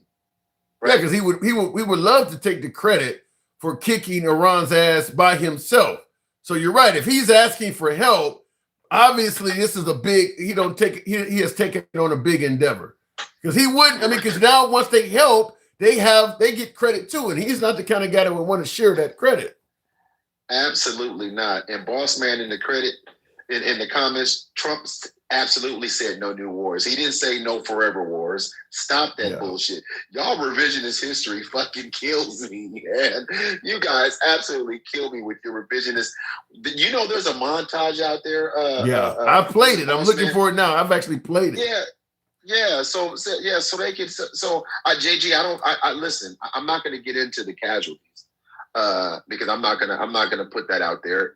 Even if I knew for sure, but I do know what's worse than what they're reporting, and I'm not the only one that would. Well, based on what you even just said, to be honest with you, you don't even need to have any kind of just do this with Maduro, then leave. You don't have to have any kind of inside scoop or anything. You can see what's going on until they didn't expect Iran to close the Strait of Hormuz. They didn't expect Iran to bomb neighboring nations like they've been doing. There's a few things that Iran is doing that I don't think apparently they weren't expecting the mines to be put and cause all the problems there. They were not expecting Iran to fight as much as they're doing. I think he saw Venezuela and was expecting something like that, a cakewalk. Right. And all these Trumpsters are dancing around with their high heels on, trying to figure this thing out. Did you hear your guy? Are you gonna play the video where he said? No, go ahead. I'm looking for it. Go ahead.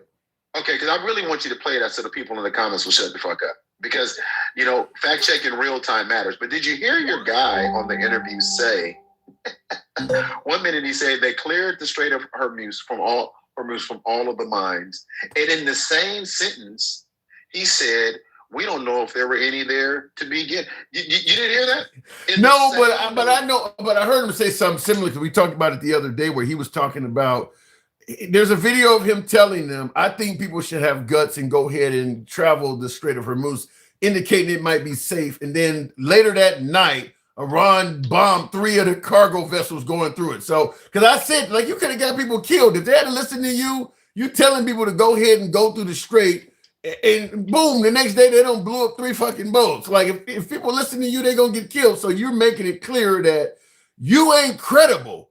You don't know what's going on. They have more control over this strait. And then of course it was on his site or one of his administrator's site about a week ago that was suggesting that they hadn't closed the strait when they actually had. So they're releasing information that's not necessarily accurate. And then he doubles down and says that we pulled the mine, we got all the mines out. We swept and got all the mines out. Then he turns around and says, I mean, we don't know if they were ever really there to begin with. That's what he said. Yeah, that's like when it comes to COVID will be gone by April. Like just releasing positive shit based on nothing that could get people killed, just like with COVID. Talking about it'll be gone by April. Like you just releasing positive. I get you want to release a positive story, but not at the expense of somebody's life. You can't just tell people there's no mines in this shit and you don't know for sure. You're just making that up. So somebody go through that, now they don't got blown up because they thought you could be trusted. And his supporters will listen and try to excuse anything. He, like you said, he did this with COVID. He was making it up as he went along. People were being unalive. He was talking about disinfectant and then sunlight and just go outside and it'll go away. And how many people unalived, or how many people, you remember how many people were fighting to not wear masks because he told them it wasn't necessary? You remember how aggressive and violent some of his. I mean, they surrounded the Michigan State House under Gretchen Whitmer. They armed MAGA. Went to the Michigan State House wearing masks and everything surrounded it. And they went in. They didn't just surround it. They went in the rotunda. And here's the thing. They say that, and then they'll excuse everything that happened, and then they put it on Fauci, and they never own that. And so look what was happening. They're excusing it away as we speak in the comments.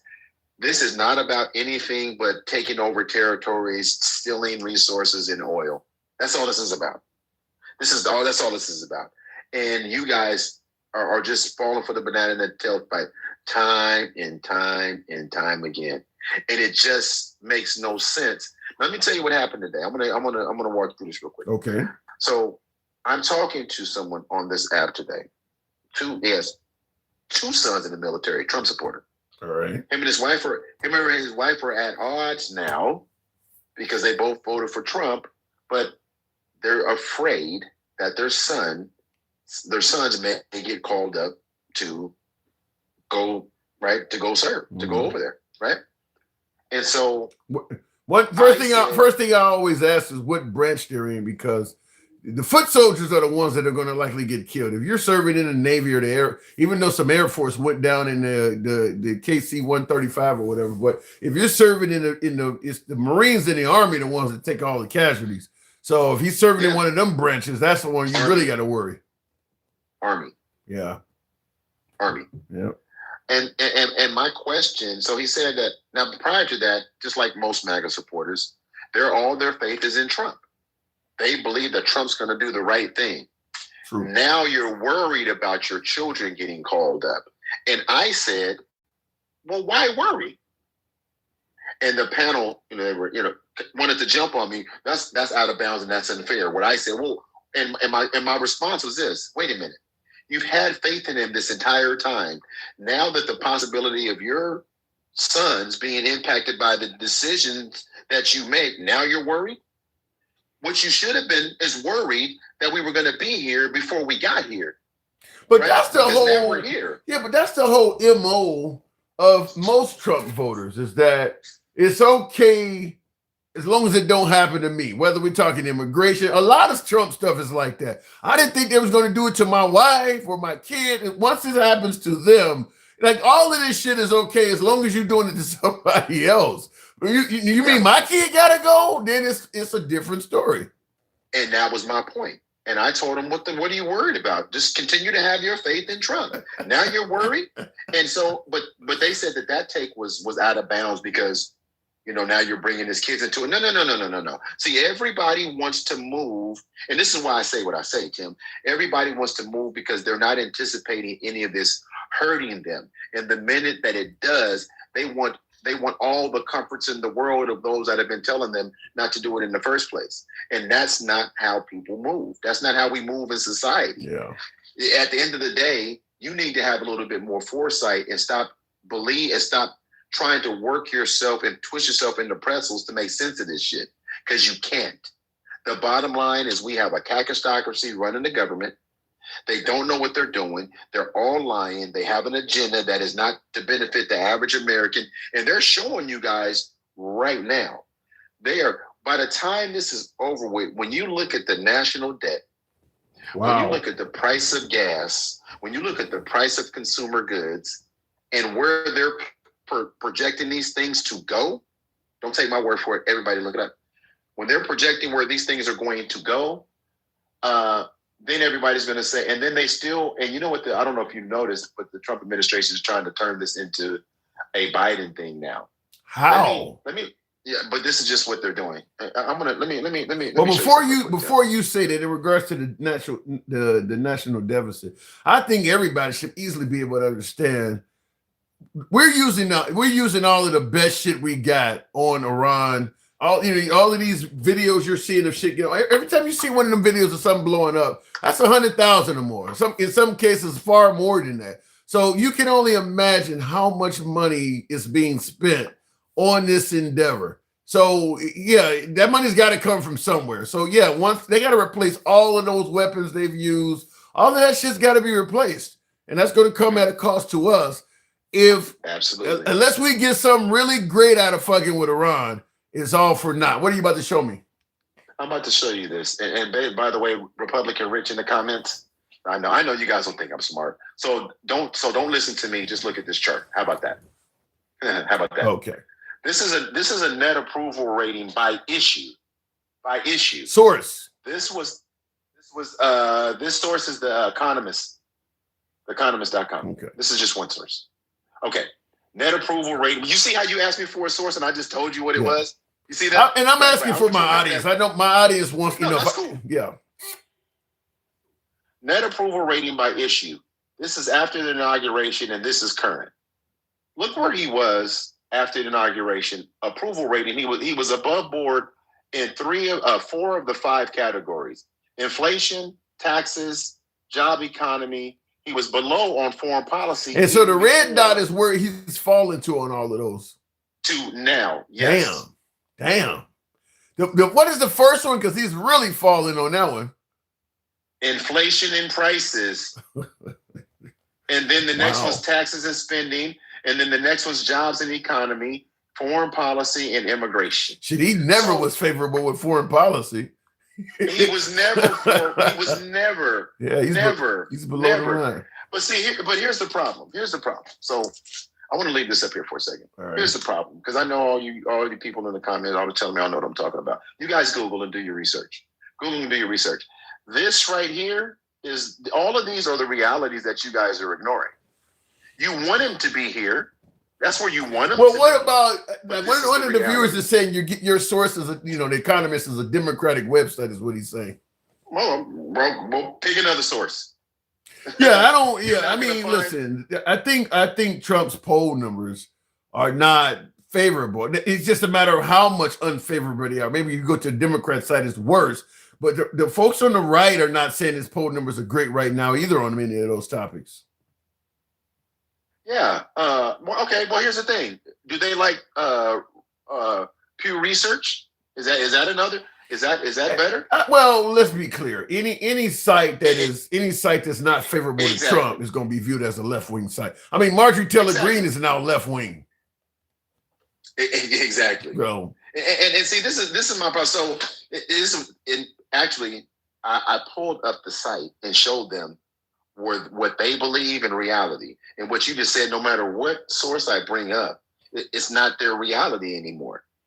Only time it will show that will prove to them as if it agrees with them. If you show them something that they don't like, it's fake news. They've been indoctrinated to say that. They've been told to say that, while he simultaneously spends $1 billion a day on this conflict, for this war. And I see in the comments, MAGA React says no one's arguing with his approval rate. Yeah, they are. You're not. Even you admitted yourself, MAGA Reacts, that there's things you're disappointed with. I still got folks that are saying Trump is the greatest of all time. Straight Talk Commerce, he got a picture of Trump on all 4 hits on Mount Rushmore behind him. So no, you're saying it, but there's a lot of MAGA that believe that Trump gets an A+ right now. And here's the thing, and that's what I'm saying. So at the end of the day, let's have this conversation real quick, because I know you got to go. At the end of the day, we're spending more. Our allies are saying, nope, we didn't sign up for this, right? This is not what we want to do. But you can't treat everyone like they're pieces of shit and then turn around and ask them for help. I don't get that. I mean, listen, Trump, he's had wives, he's had relationships with business partners. Has he really done that well, treating people as badly as he's treated all the world leaders? And I mean, like, is that the kind of guy he's been all his life? Is somebody that just treats people like shit and gets away with it? Yes. Yeah, Tim, listen. And I know you have to ask for the.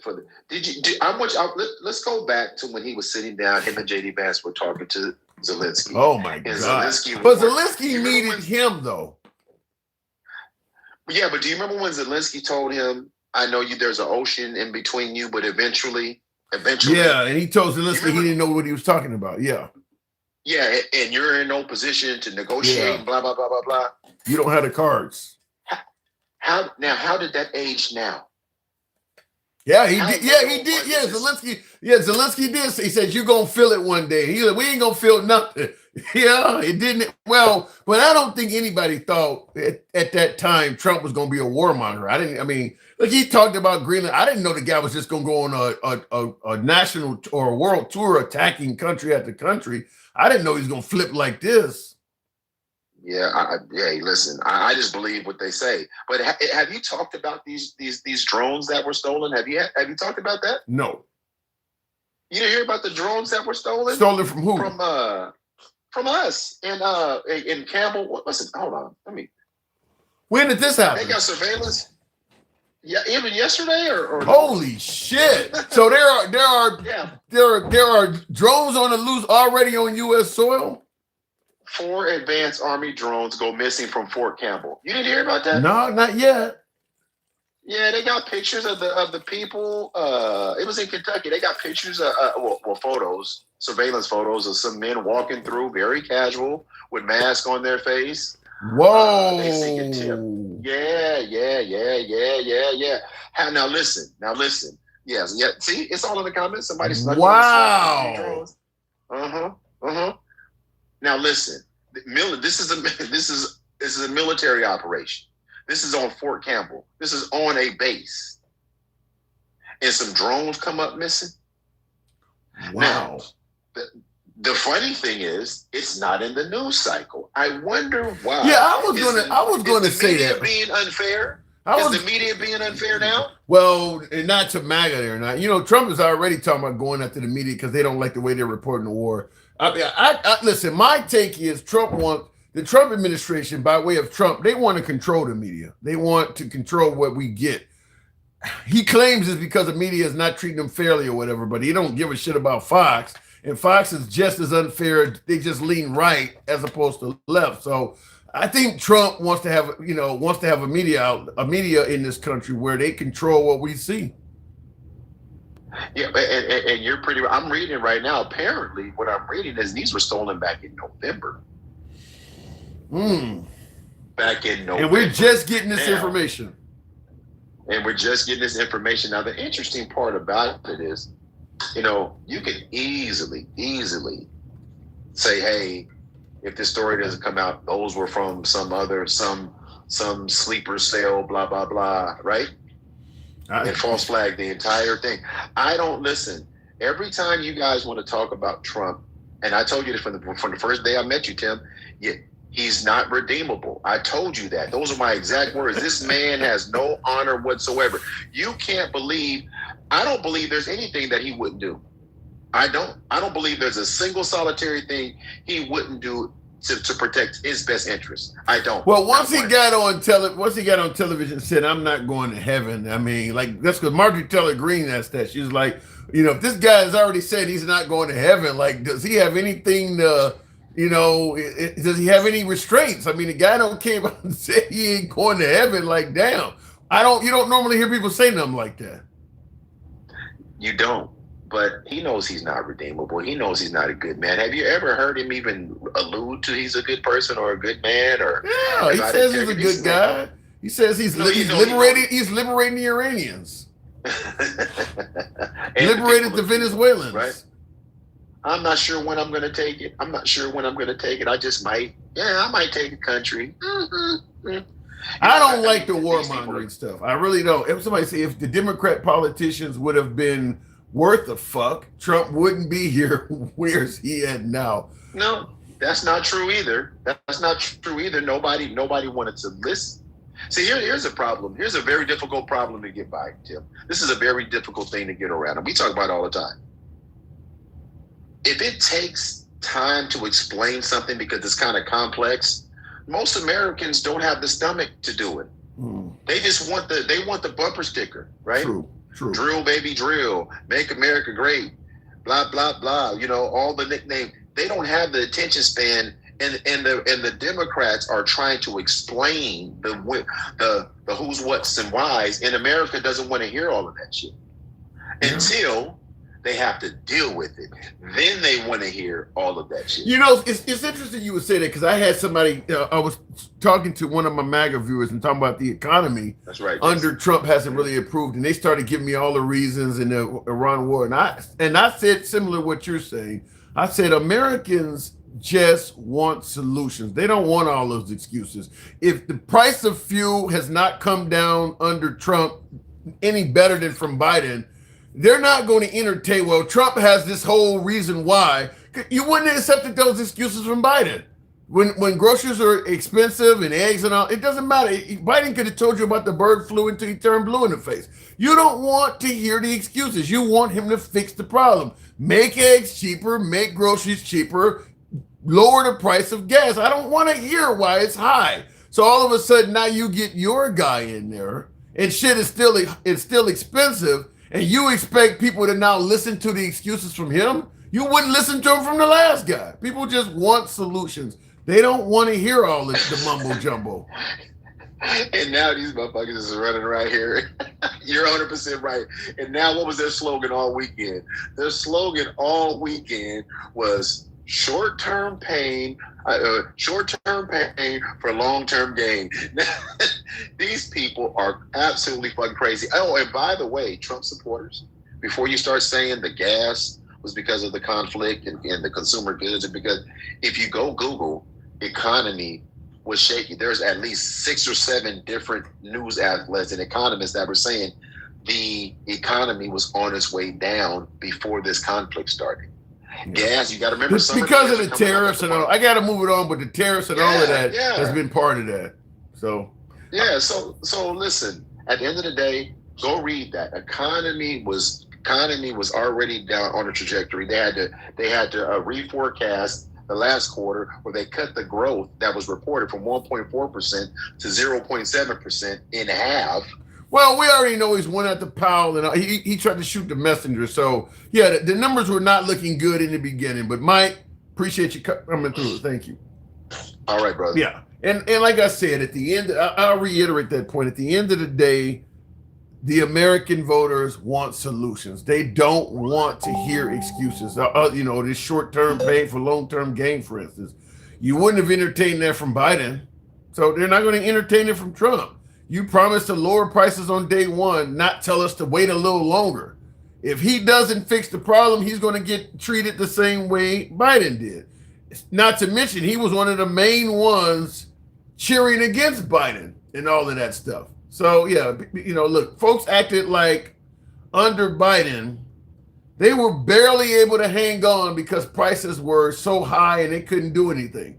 Trump comes along and suddenly they seem to have a lot more strength to be able to hang on. All of a sudden now you're okay with a little bit more short-term pain for long-term gain. No, you made it sound like you were dying under Biden. Things have not gotten better under Trump, but suddenly you now can hold on a little bit longer. Depends on who you ask. This is the video I think we were talking about. Peace, I am peace. People don't believe that. I am peace. A vote for Donald Trump is a vote for a man who wants to end wars, not start them. We do not want war with Iran. We actually want peace. The Iranians are clearly not very good at war. Perhaps they should follow President Trump's lead and give peace a chance. Kamala's campaigning with warmongers like Liz Cheney. How do you think that is? She picks Liz Cheney, whose father virtually destroyed the Middle East. Liz Cheney, she talks big, I want war. She always wants war. Every time I was with her in the White House, we should attack this nation, that nation, nations that people never even heard of, we should attack. She's a big tough guy. She sits back in Washington, we ought to go and attack Iran, Iraq. We're going to attack everybody. That's why I broke up with her. All she wanted to do is go to war with everybody. These war hawks, they want to draft your kids to die in wars, and they will never fight themselves. We'll stay around the country for 15 years, just bomb the hell out of everybody, make everybody miserable. Nobody knows why we're there, the wars that never end. These endless wars that we've been in, I've gotten us out of so many. We don't want to get into wars. We're tired of fighting. I'm the only president in the last 84 years that didn't start a war. I mean, is he just lying to get elected? And I'm going to tell you why I say that. All of the problems that led to us going to war and starting these conflicts under Trump all existed when he was saying this stuff. Iran was just as much of a problem then as they say they are now. Yet he was on stage saying this stuff.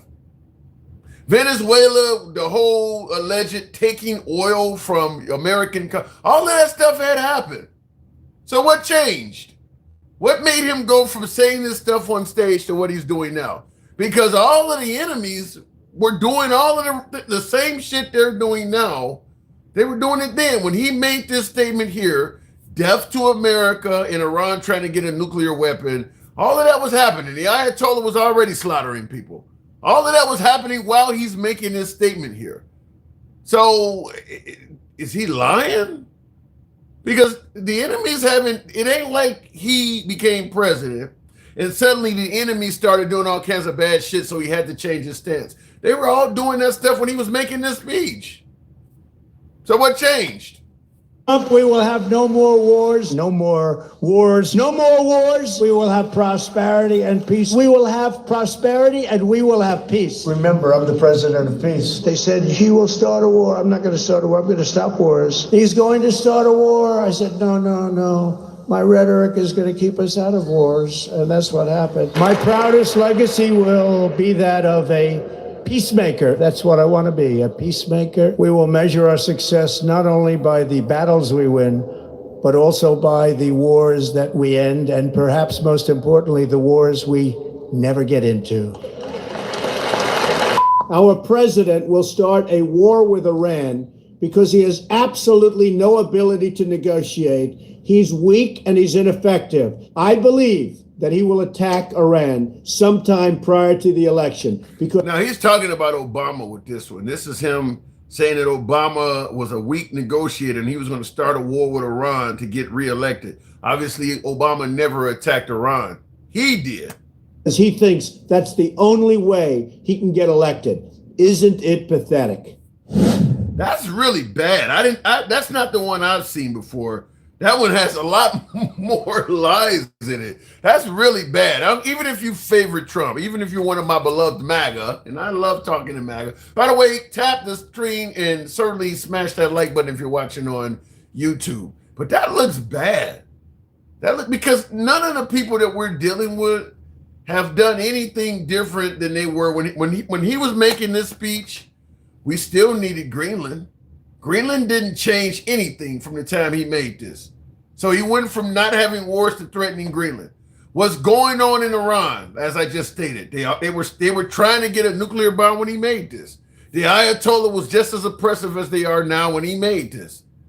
What changed to make him go from this to wanting to go after them? Same thing with Venezuela. All of the reasons he went into Venezuela were existing when he was making this speech right here about not being in favor of war and being peaceful. Same thing with Cuba. The Castros were in control and everything going on in Cuba was happening when he made this speech. So there's nothing else to see other than he knew what he was saying here was not true. Nothing has changed since he made this speech from any of those countries. Yet he went from talking about being very peaceful to being a warmonger. So I don't see any way to look at this other than he was just not being honest. Now, if it was a country, let's say what happened with the Ukraine and Russia, that war, let's say that war did not break out until he got reelected. Now, we know it broke out in 2021, I think it is, or 2022, but let's say it broke out after he got reelected. Then, yeah, then your stance on Russia would change because when I made this speech, they hadn't invaded the Ukraine, but now that they don't invaded the Ukraine, my whole stance on Russia has changed. All the countries that we've went in under Trump, they were all doing what they were doing when he made this speech. So this was he never intended to do what he's saying here. It's as simple as that. And that's why folks like Marjorie Taylor Greene are pissed. Is because you promised this. This is what people voted for you for, and you're not delivering it. Now, the true hardcore MAGA, the ones that are the exact opposite of liberals that have Trump derangement syndrome. The ones that derangement syndrome means you hate Trump no matter what. You won't give him credit for anything. The opposite is you'll give him credit even if he bombs a school full of kids. You'll give him credit for anything. Those folks are okay with him flipping because they didn't vote for the policies. They voted for the man. So whatever the man does, they're going to ride with it. But the folks in the middle, the MAGA in the middle that voted for the policies, they're pissed with this because these policies here is not what he's delivering. Anyway, looking in the comments, Marjorie Taylor Greene has lost her mind. How? Marjorie Taylor Greene voted with Trump 98% of the time. The only thing Marjorie Taylor Greene did was pursue justice for girls that had been raped. And that alone turned her into a rhino. That kind of makes you want to ask questions about the folks calling her a rhino. That's all she did. She voted with the man on everything else. All she wanted to do was get justice for some young girls that got raped. And suddenly she became MAGA enemy. What does that say about how MAGA feels about girls that are made victims? That don't look good. What else did she did wrong? Really? What else is Marjorie Taylor Greene did wrong in the eyes of MAGA besides trying to get to the bottom of the Epstein files? She did absolutely nothing to help them. Now, she didn't do anything to help them towards the end because she quit, but she was trying. What happened with Marjorie Taylor Greene, and I'm no fan of MTG, but what happened with Marjorie Taylor Greene, same thing with Nancy Pelosi and a host of other folks, is they couldn't handle the MAGA death threats. They got scared and got the hell out of Dodge. Marjorie Taylor Greene started getting doxxed and all of that other shit that you let ICE wear a mask for. Maybe Marjorie Taylor Greene should have put on a fucking mask. But she started getting doxxed. She started getting death threats. Her son was getting death threats. Same thing with Nancy Pelosi. Her husband got the shit beat out of him, and she started getting too many death threats, and they ran. That's all it is. Marjorie Taylor Greene and Nancy Pelosi would still be in Congress had Trump not got reelected. Both of them. Nancy Pelosi would ride it out like Feinstein until she died, or like Mitch McConnell. And of course, Marjorie Taylor Greene probably had multiple elections still coming her way. They would both still be in Congress. And there's a host of others. Liz Cheney would have stayed there forever. Adam Kinzinger wasn't going. There's a host of others. They were not going anywhere. So anyway, looking in the comments before we move on, Trump made a joke about Mr. Pelosi. Yeah, getting clubbed. Yeah, he did make fun of Mr. Pelosi's husband damn near getting killed. He found comedy in that. But with him posting pictures of people being blown up in Iran, it's pretty clear Trump kind of enjoys his enemies getting killed. He kind of likes seeing people get killed. That's the only way I can look at it. When he has a rap video. And for some of you that hasn't seen this before I end up going on to the next caller, this video here was placed on President Trump on the White House Gov site. This is on the White House site.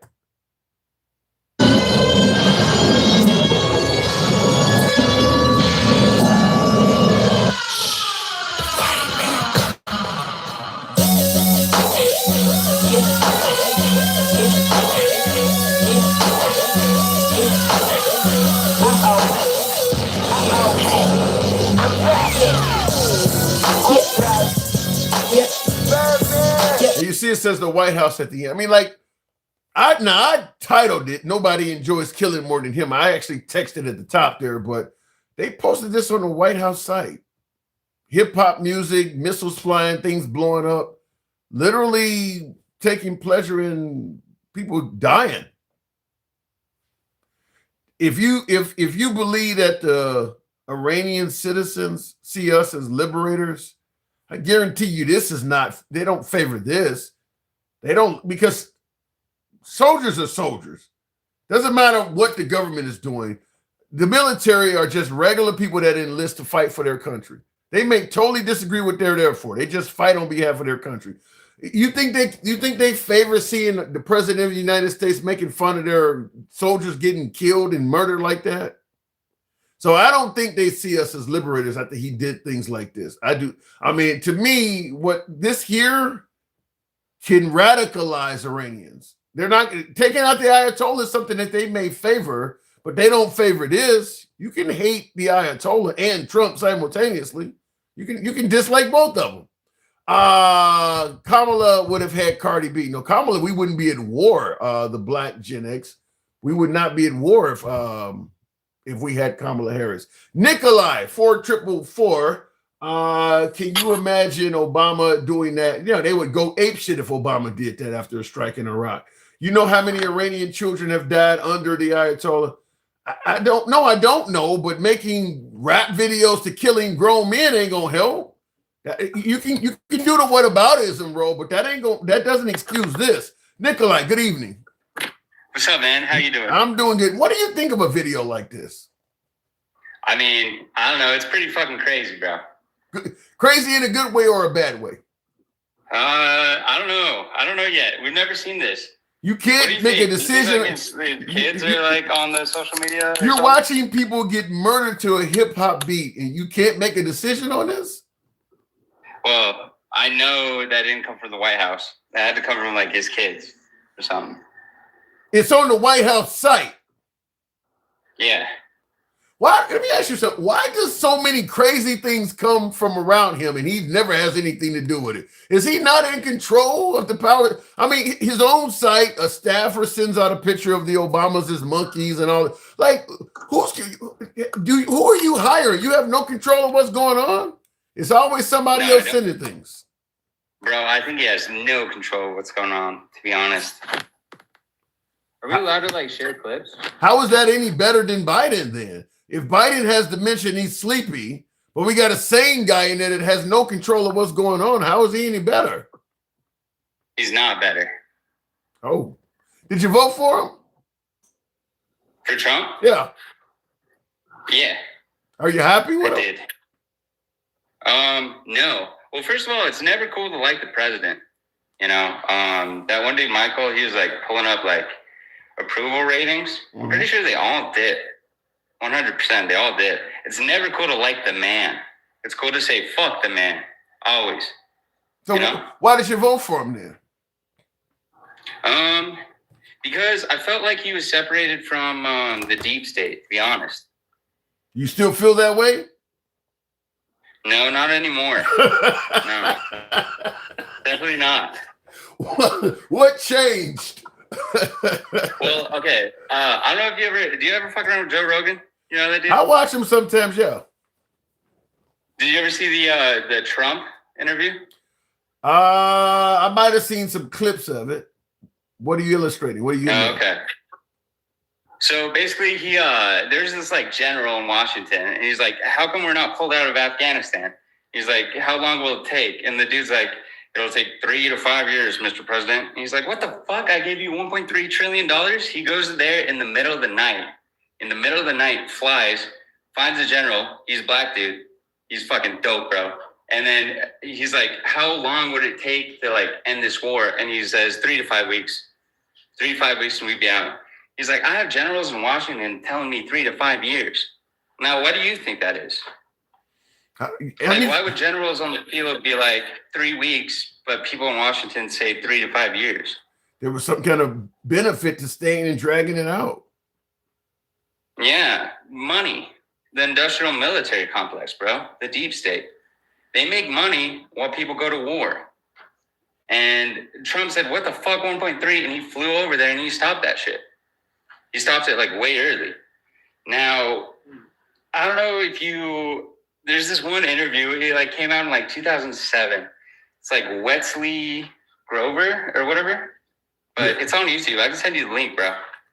But this dude in 2007, way before we ever went to war with like Syria, Iraq, any of them, details every single war we've been in the Middle East, like in 2007. So they knew ahead of time what was going to happen.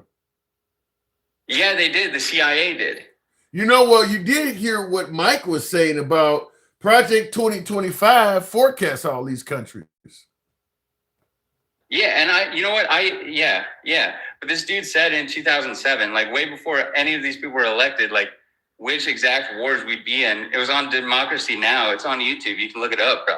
You voted for Trump and you watching Democracy Now, and goddamn, really?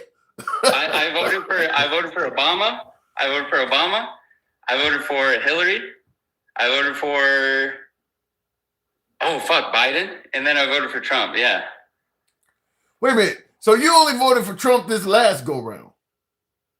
Once. Yeah. You voted for him once. Yes. Oh, you got disgruntled with him pretty damn quick then. So you voted for him in 2024 for the first time, and you already see him as part of the deep state. What made you vote for him as opposed to Kamala Harris or supporting another re-election of Biden? No, I really didn't like Kamala. What was so bad about what about her? I didn't like her. Go ahead. She was she's a district attorney, bro. You ever deal with those guys? I haven't committed any crimes. No, I haven't dealt with any district attorneys. Fuck. There's that one girl that you had on that one clip with the gray streak in her hair, fucking Tulsi.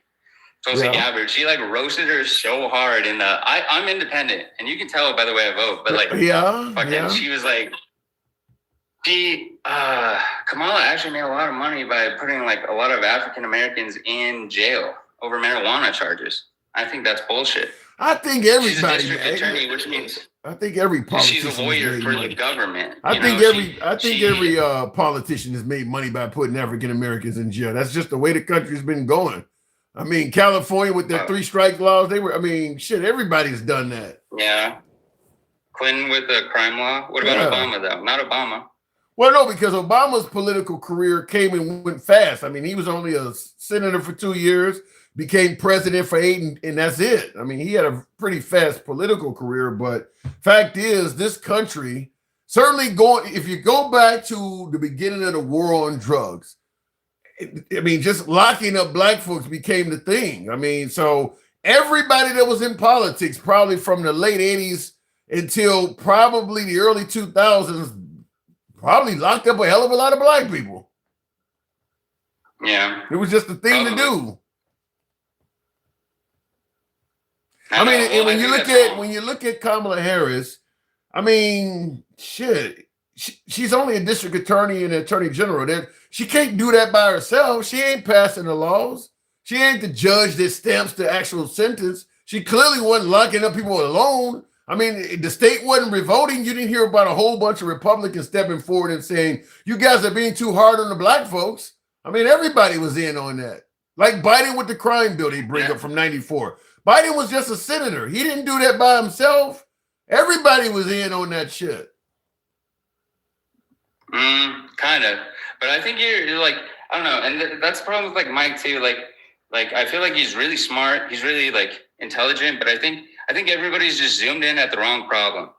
I think that the presidents don't really control that much, to be honest. Well, I think they don't have the power that people say they do. I mean, there's like an interview with Hillary Clinton where she talks about how the first thing she wants to do is invade Iran.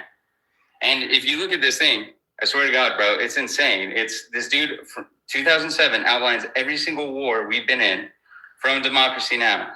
And well, I will say this. I would put that on. In regards to your statement about the president doesn't control everything, normally I would agree with that, but because the Congress controls the purse strings, they're the ones that authorize war and a lot of other stuff. But when you got a Congress that has just decided to step aside and let them do whatever, and the Supreme Court that just gives the man immunity, we do have one man that's doing everything.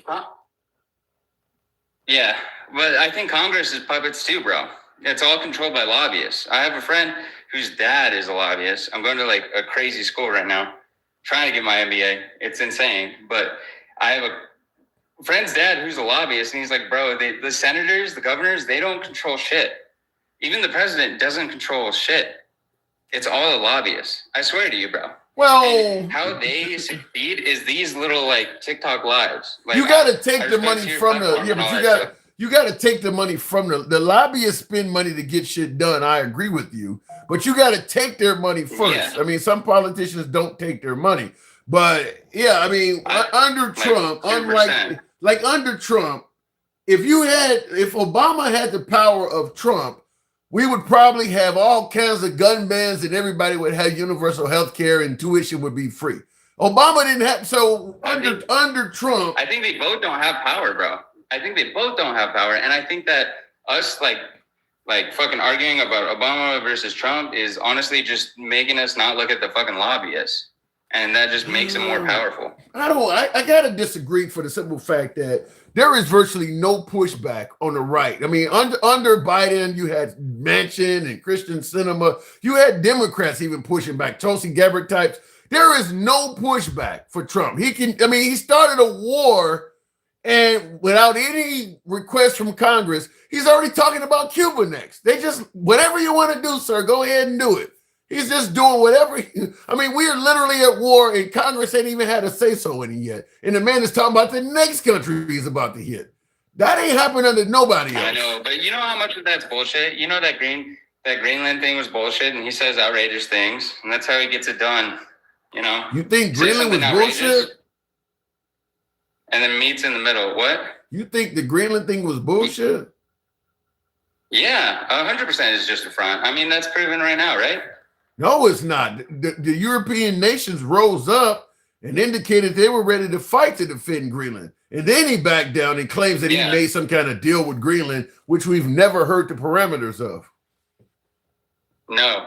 And you know what's crazy is like all that money that we gave to Ukraine, if we would have gave that to Greenland, we could make everybody, because it has like 50,000 people, we could make everyone in Greenland a millionaire. Like imagine that. You on an island, everyone you know, even your kids, get $1 million.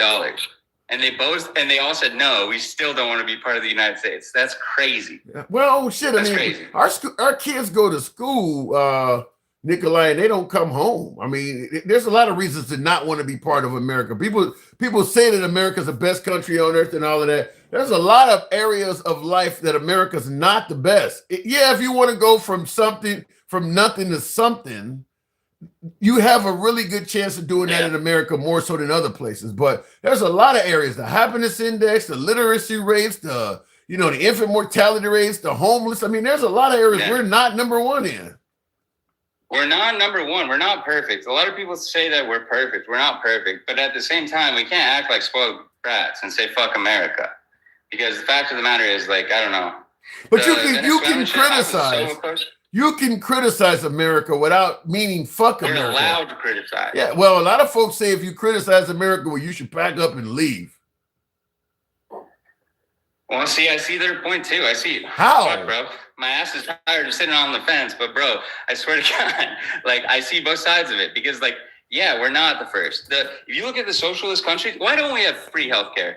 Why are we obsessed with like military control? That's a little fucked up. Greed, in my opinion. At the same time, I can say fuck Trump, and I can go on a platform and say fuck Trump, and not worry about my family being in prison, my head being cut off.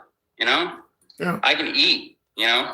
You can do that in most first. It's like a double-edged sword. You can get on the stage and say fuck the prime minister or fuck the president in most first world countries. That ain't something, a lot of Americans think that's unique to America. If you, like, I lived in Australia, you could do that in Australia. You can do that in Great Britain. You can do that in many countries. Say screw whoever's in charge. Huh? Can you do that in Britain? Yeah, that's not against the law to say you don't like the prime minister. Yeah, you can say fuck him. Okay, I just heard like a bunch of people are being in prison for social media posts. I know you can say fuck the prime minister in Great Britain. I don't know what they put on social media. Maybe it's a threat or something, but you can criticize your leader in Great Britain. So, yeah, and I don't know. It's also different too because like fucking, we're so much bigger than them. You know. Yeah, but we're not. But we're not more free. We are not more. People think in America we have some kind of patent on freedom. You are not more free in America. There's a lot of first world countries that you can do all of the same shit you can do here. You can trade a few freedoms here or there. Like in America, you can go out and buy an Uzi. In Denmark, you can go out and buy a hoe, and it's legal to have a hoe. I mean, so, marijuana has been legal in some of these countries long before it has been in America. So there are things you can do in America, freedoms you have here that you don't have in other countries, but there are freedoms you have in other countries that you don't have here. Yeah. Yeah, I see that. But the grass can always be greener. It can always be shittier. Yeah. I think it's a glass half full versus like a glass half empty, Yeah. Yeah, I mean, I don't disagree with that. That's what I think. So, all right, fair enough. I will move it on. But this is our first time talking? Yeah. All right, well, I appreciate you coming on. But, come on back anytime, man. Yeah, I respect you, bro. Thank you. Please put on that Wesley thing. That's fucking dope. You deserve it. The Wesley thing? What is that? Just that Democracy Now! From the dude from 2007. DM that to me. I have to check that out. Okay, I'll I do watch Amy. Put it on the live, bro. Yeah, I do watch Amy on It's in the middle. Yeah, I do watch her. So, all right, appreciate it. Thanks for coming through. All right, moving on with the program. By the way, looking in the comments here, what did I miss here? No one is saying fuck America. Trump is saying Democrats are saying this. Yeah. Well, Trump says Democrats hate America. I cannot tell you how many times I've talked to MAGA and they've said that I hate America. Like, I don't get it because Trump under Biden was criticizing the hell out of this country. We're the laughing stock. Our military is dilapidated. He was saying all kinds of negative things about America. All of a sudden, he became president, and now when you say something negative about America, you hate the country. I don't understand that. I don't understand where free speech was lost. Free speech gives you the right to be critical of your leaders and your nation and not have to pack up and leave your homeland. So, and this is something you hear predominantly from the right. You know, if you don't like America, I help you pack. You don't hear the liberals talking about people hate America that much. You hear that. That's something that comes from the right. And I don't understand it. I mean, like you are either for free speech or you're not. You don't tell people to leave their fucking country because they're exercising their free speech rights. So Tim is going full Trump derangement syndrome. He's cooked, says Draco. Full derangement. So is there a half? Can it be done in quarters? Can I go a quarter TDS? America is the best. Wait a minute. America is the best. You just, I guess, have to see through a screen instead of experiencing it. America is the best depending on what you favor. It is not the best in every area. It really is. If you fall flat on your face, let's say you got an illness and it prevents you from working, something like that, you get hit by a bus. America's not the best country to be in terms of you need help. You need help. You can't just go out and pull yourself up by your bootstraps and work through an injury, get cancer or something like that. You need health care. America's not the best country to be in going through that.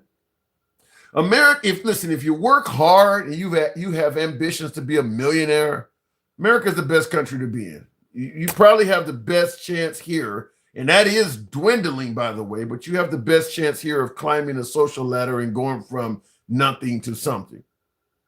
And we do judge a lot on money. You can be stage 4 cancer, divorced from your estranged wife, no relationship with your kids whatsoever.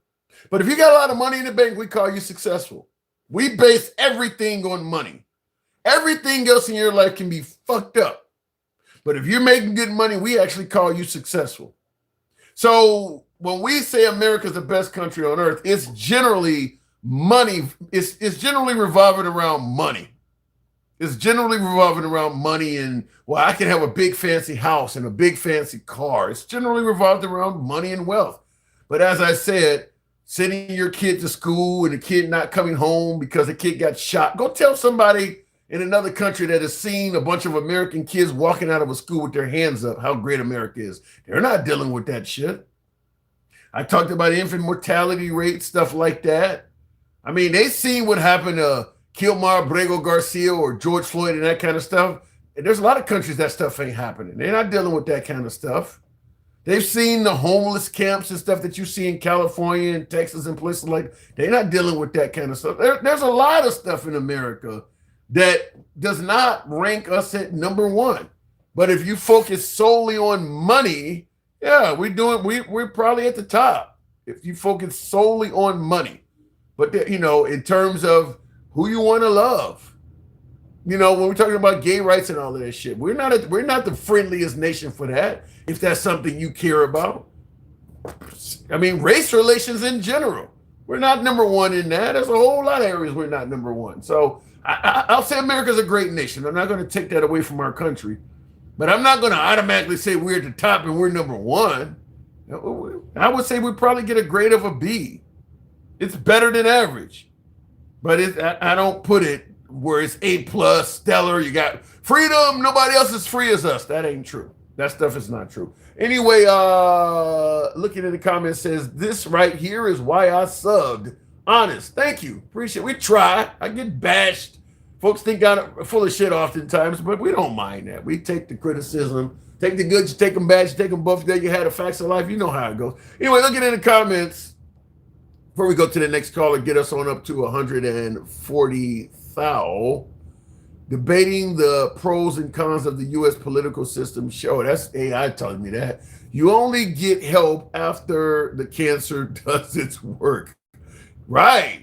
Yeah. The way we treat the downtrodden in this country. Have you ever heard of the phrase you're judged by how you treat the worst among you or something, however that go? We treat the downtrodden in this country pretty bad. I was playing a clip the other day of Charlie Kirk saying that, kids in school shouldn't get free lunch. I don't think hardly any first world country believes that. I think America is one of the only first world countries that you got politicians saying shit like that. If you're a poor kid, you still shouldn't get free lunch in schools. We're not number one in that. I can tell you that ain't number one at all. Ain't nothing number one about that. So yeah, if you fall flat on your face and you need some assistance getting up, America is nowhere near number one in terms of that.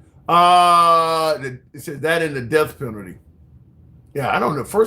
In terms of first world countries, who else uses the death penalty? You usually got to go to dictatorships in third world countries to get out of, let's say out of Western Europe. Does any of those countries use the death penalty? I don't think is there any other NATO member nation? Maybe Turkey? Is there any other NATO member nation that uses the death penalty? So I don't think it depends. I mean, a lot of folks in some of those first world countries wish they had the death penalty deal. So it depends on who you're talking to. In the comments here, real quick before we move on, I remember back in the 60s. I remember back in the 60s, kids, their parents had, I guess that means no money, and they would give them free meals even though they didn't have the money to pay for it, says Stephen. Here's the problem with that. Racism. I wasn't talking about racism, but a lot of the social programs lost their availability when they had to make them available to everybody. Racism. So even like schools, you talk about tuition and stuff. A lot of that stuff used to be available. Once people of color were now in the pool and could get access to it as well, a lot of folks took the mindset of, I would rather blow the program up than let them also have access to it. So racism got rid of a lot of the social programs that they were going towards, because I don't want my money going to those people. So go figure. Anyway, in the box, moving on with the program, we'll go to the one and only King Finn. If I can, what did I just hit there? There we go. King Finn, good evening. Welcome to, what happened? Yeah, we set everything up.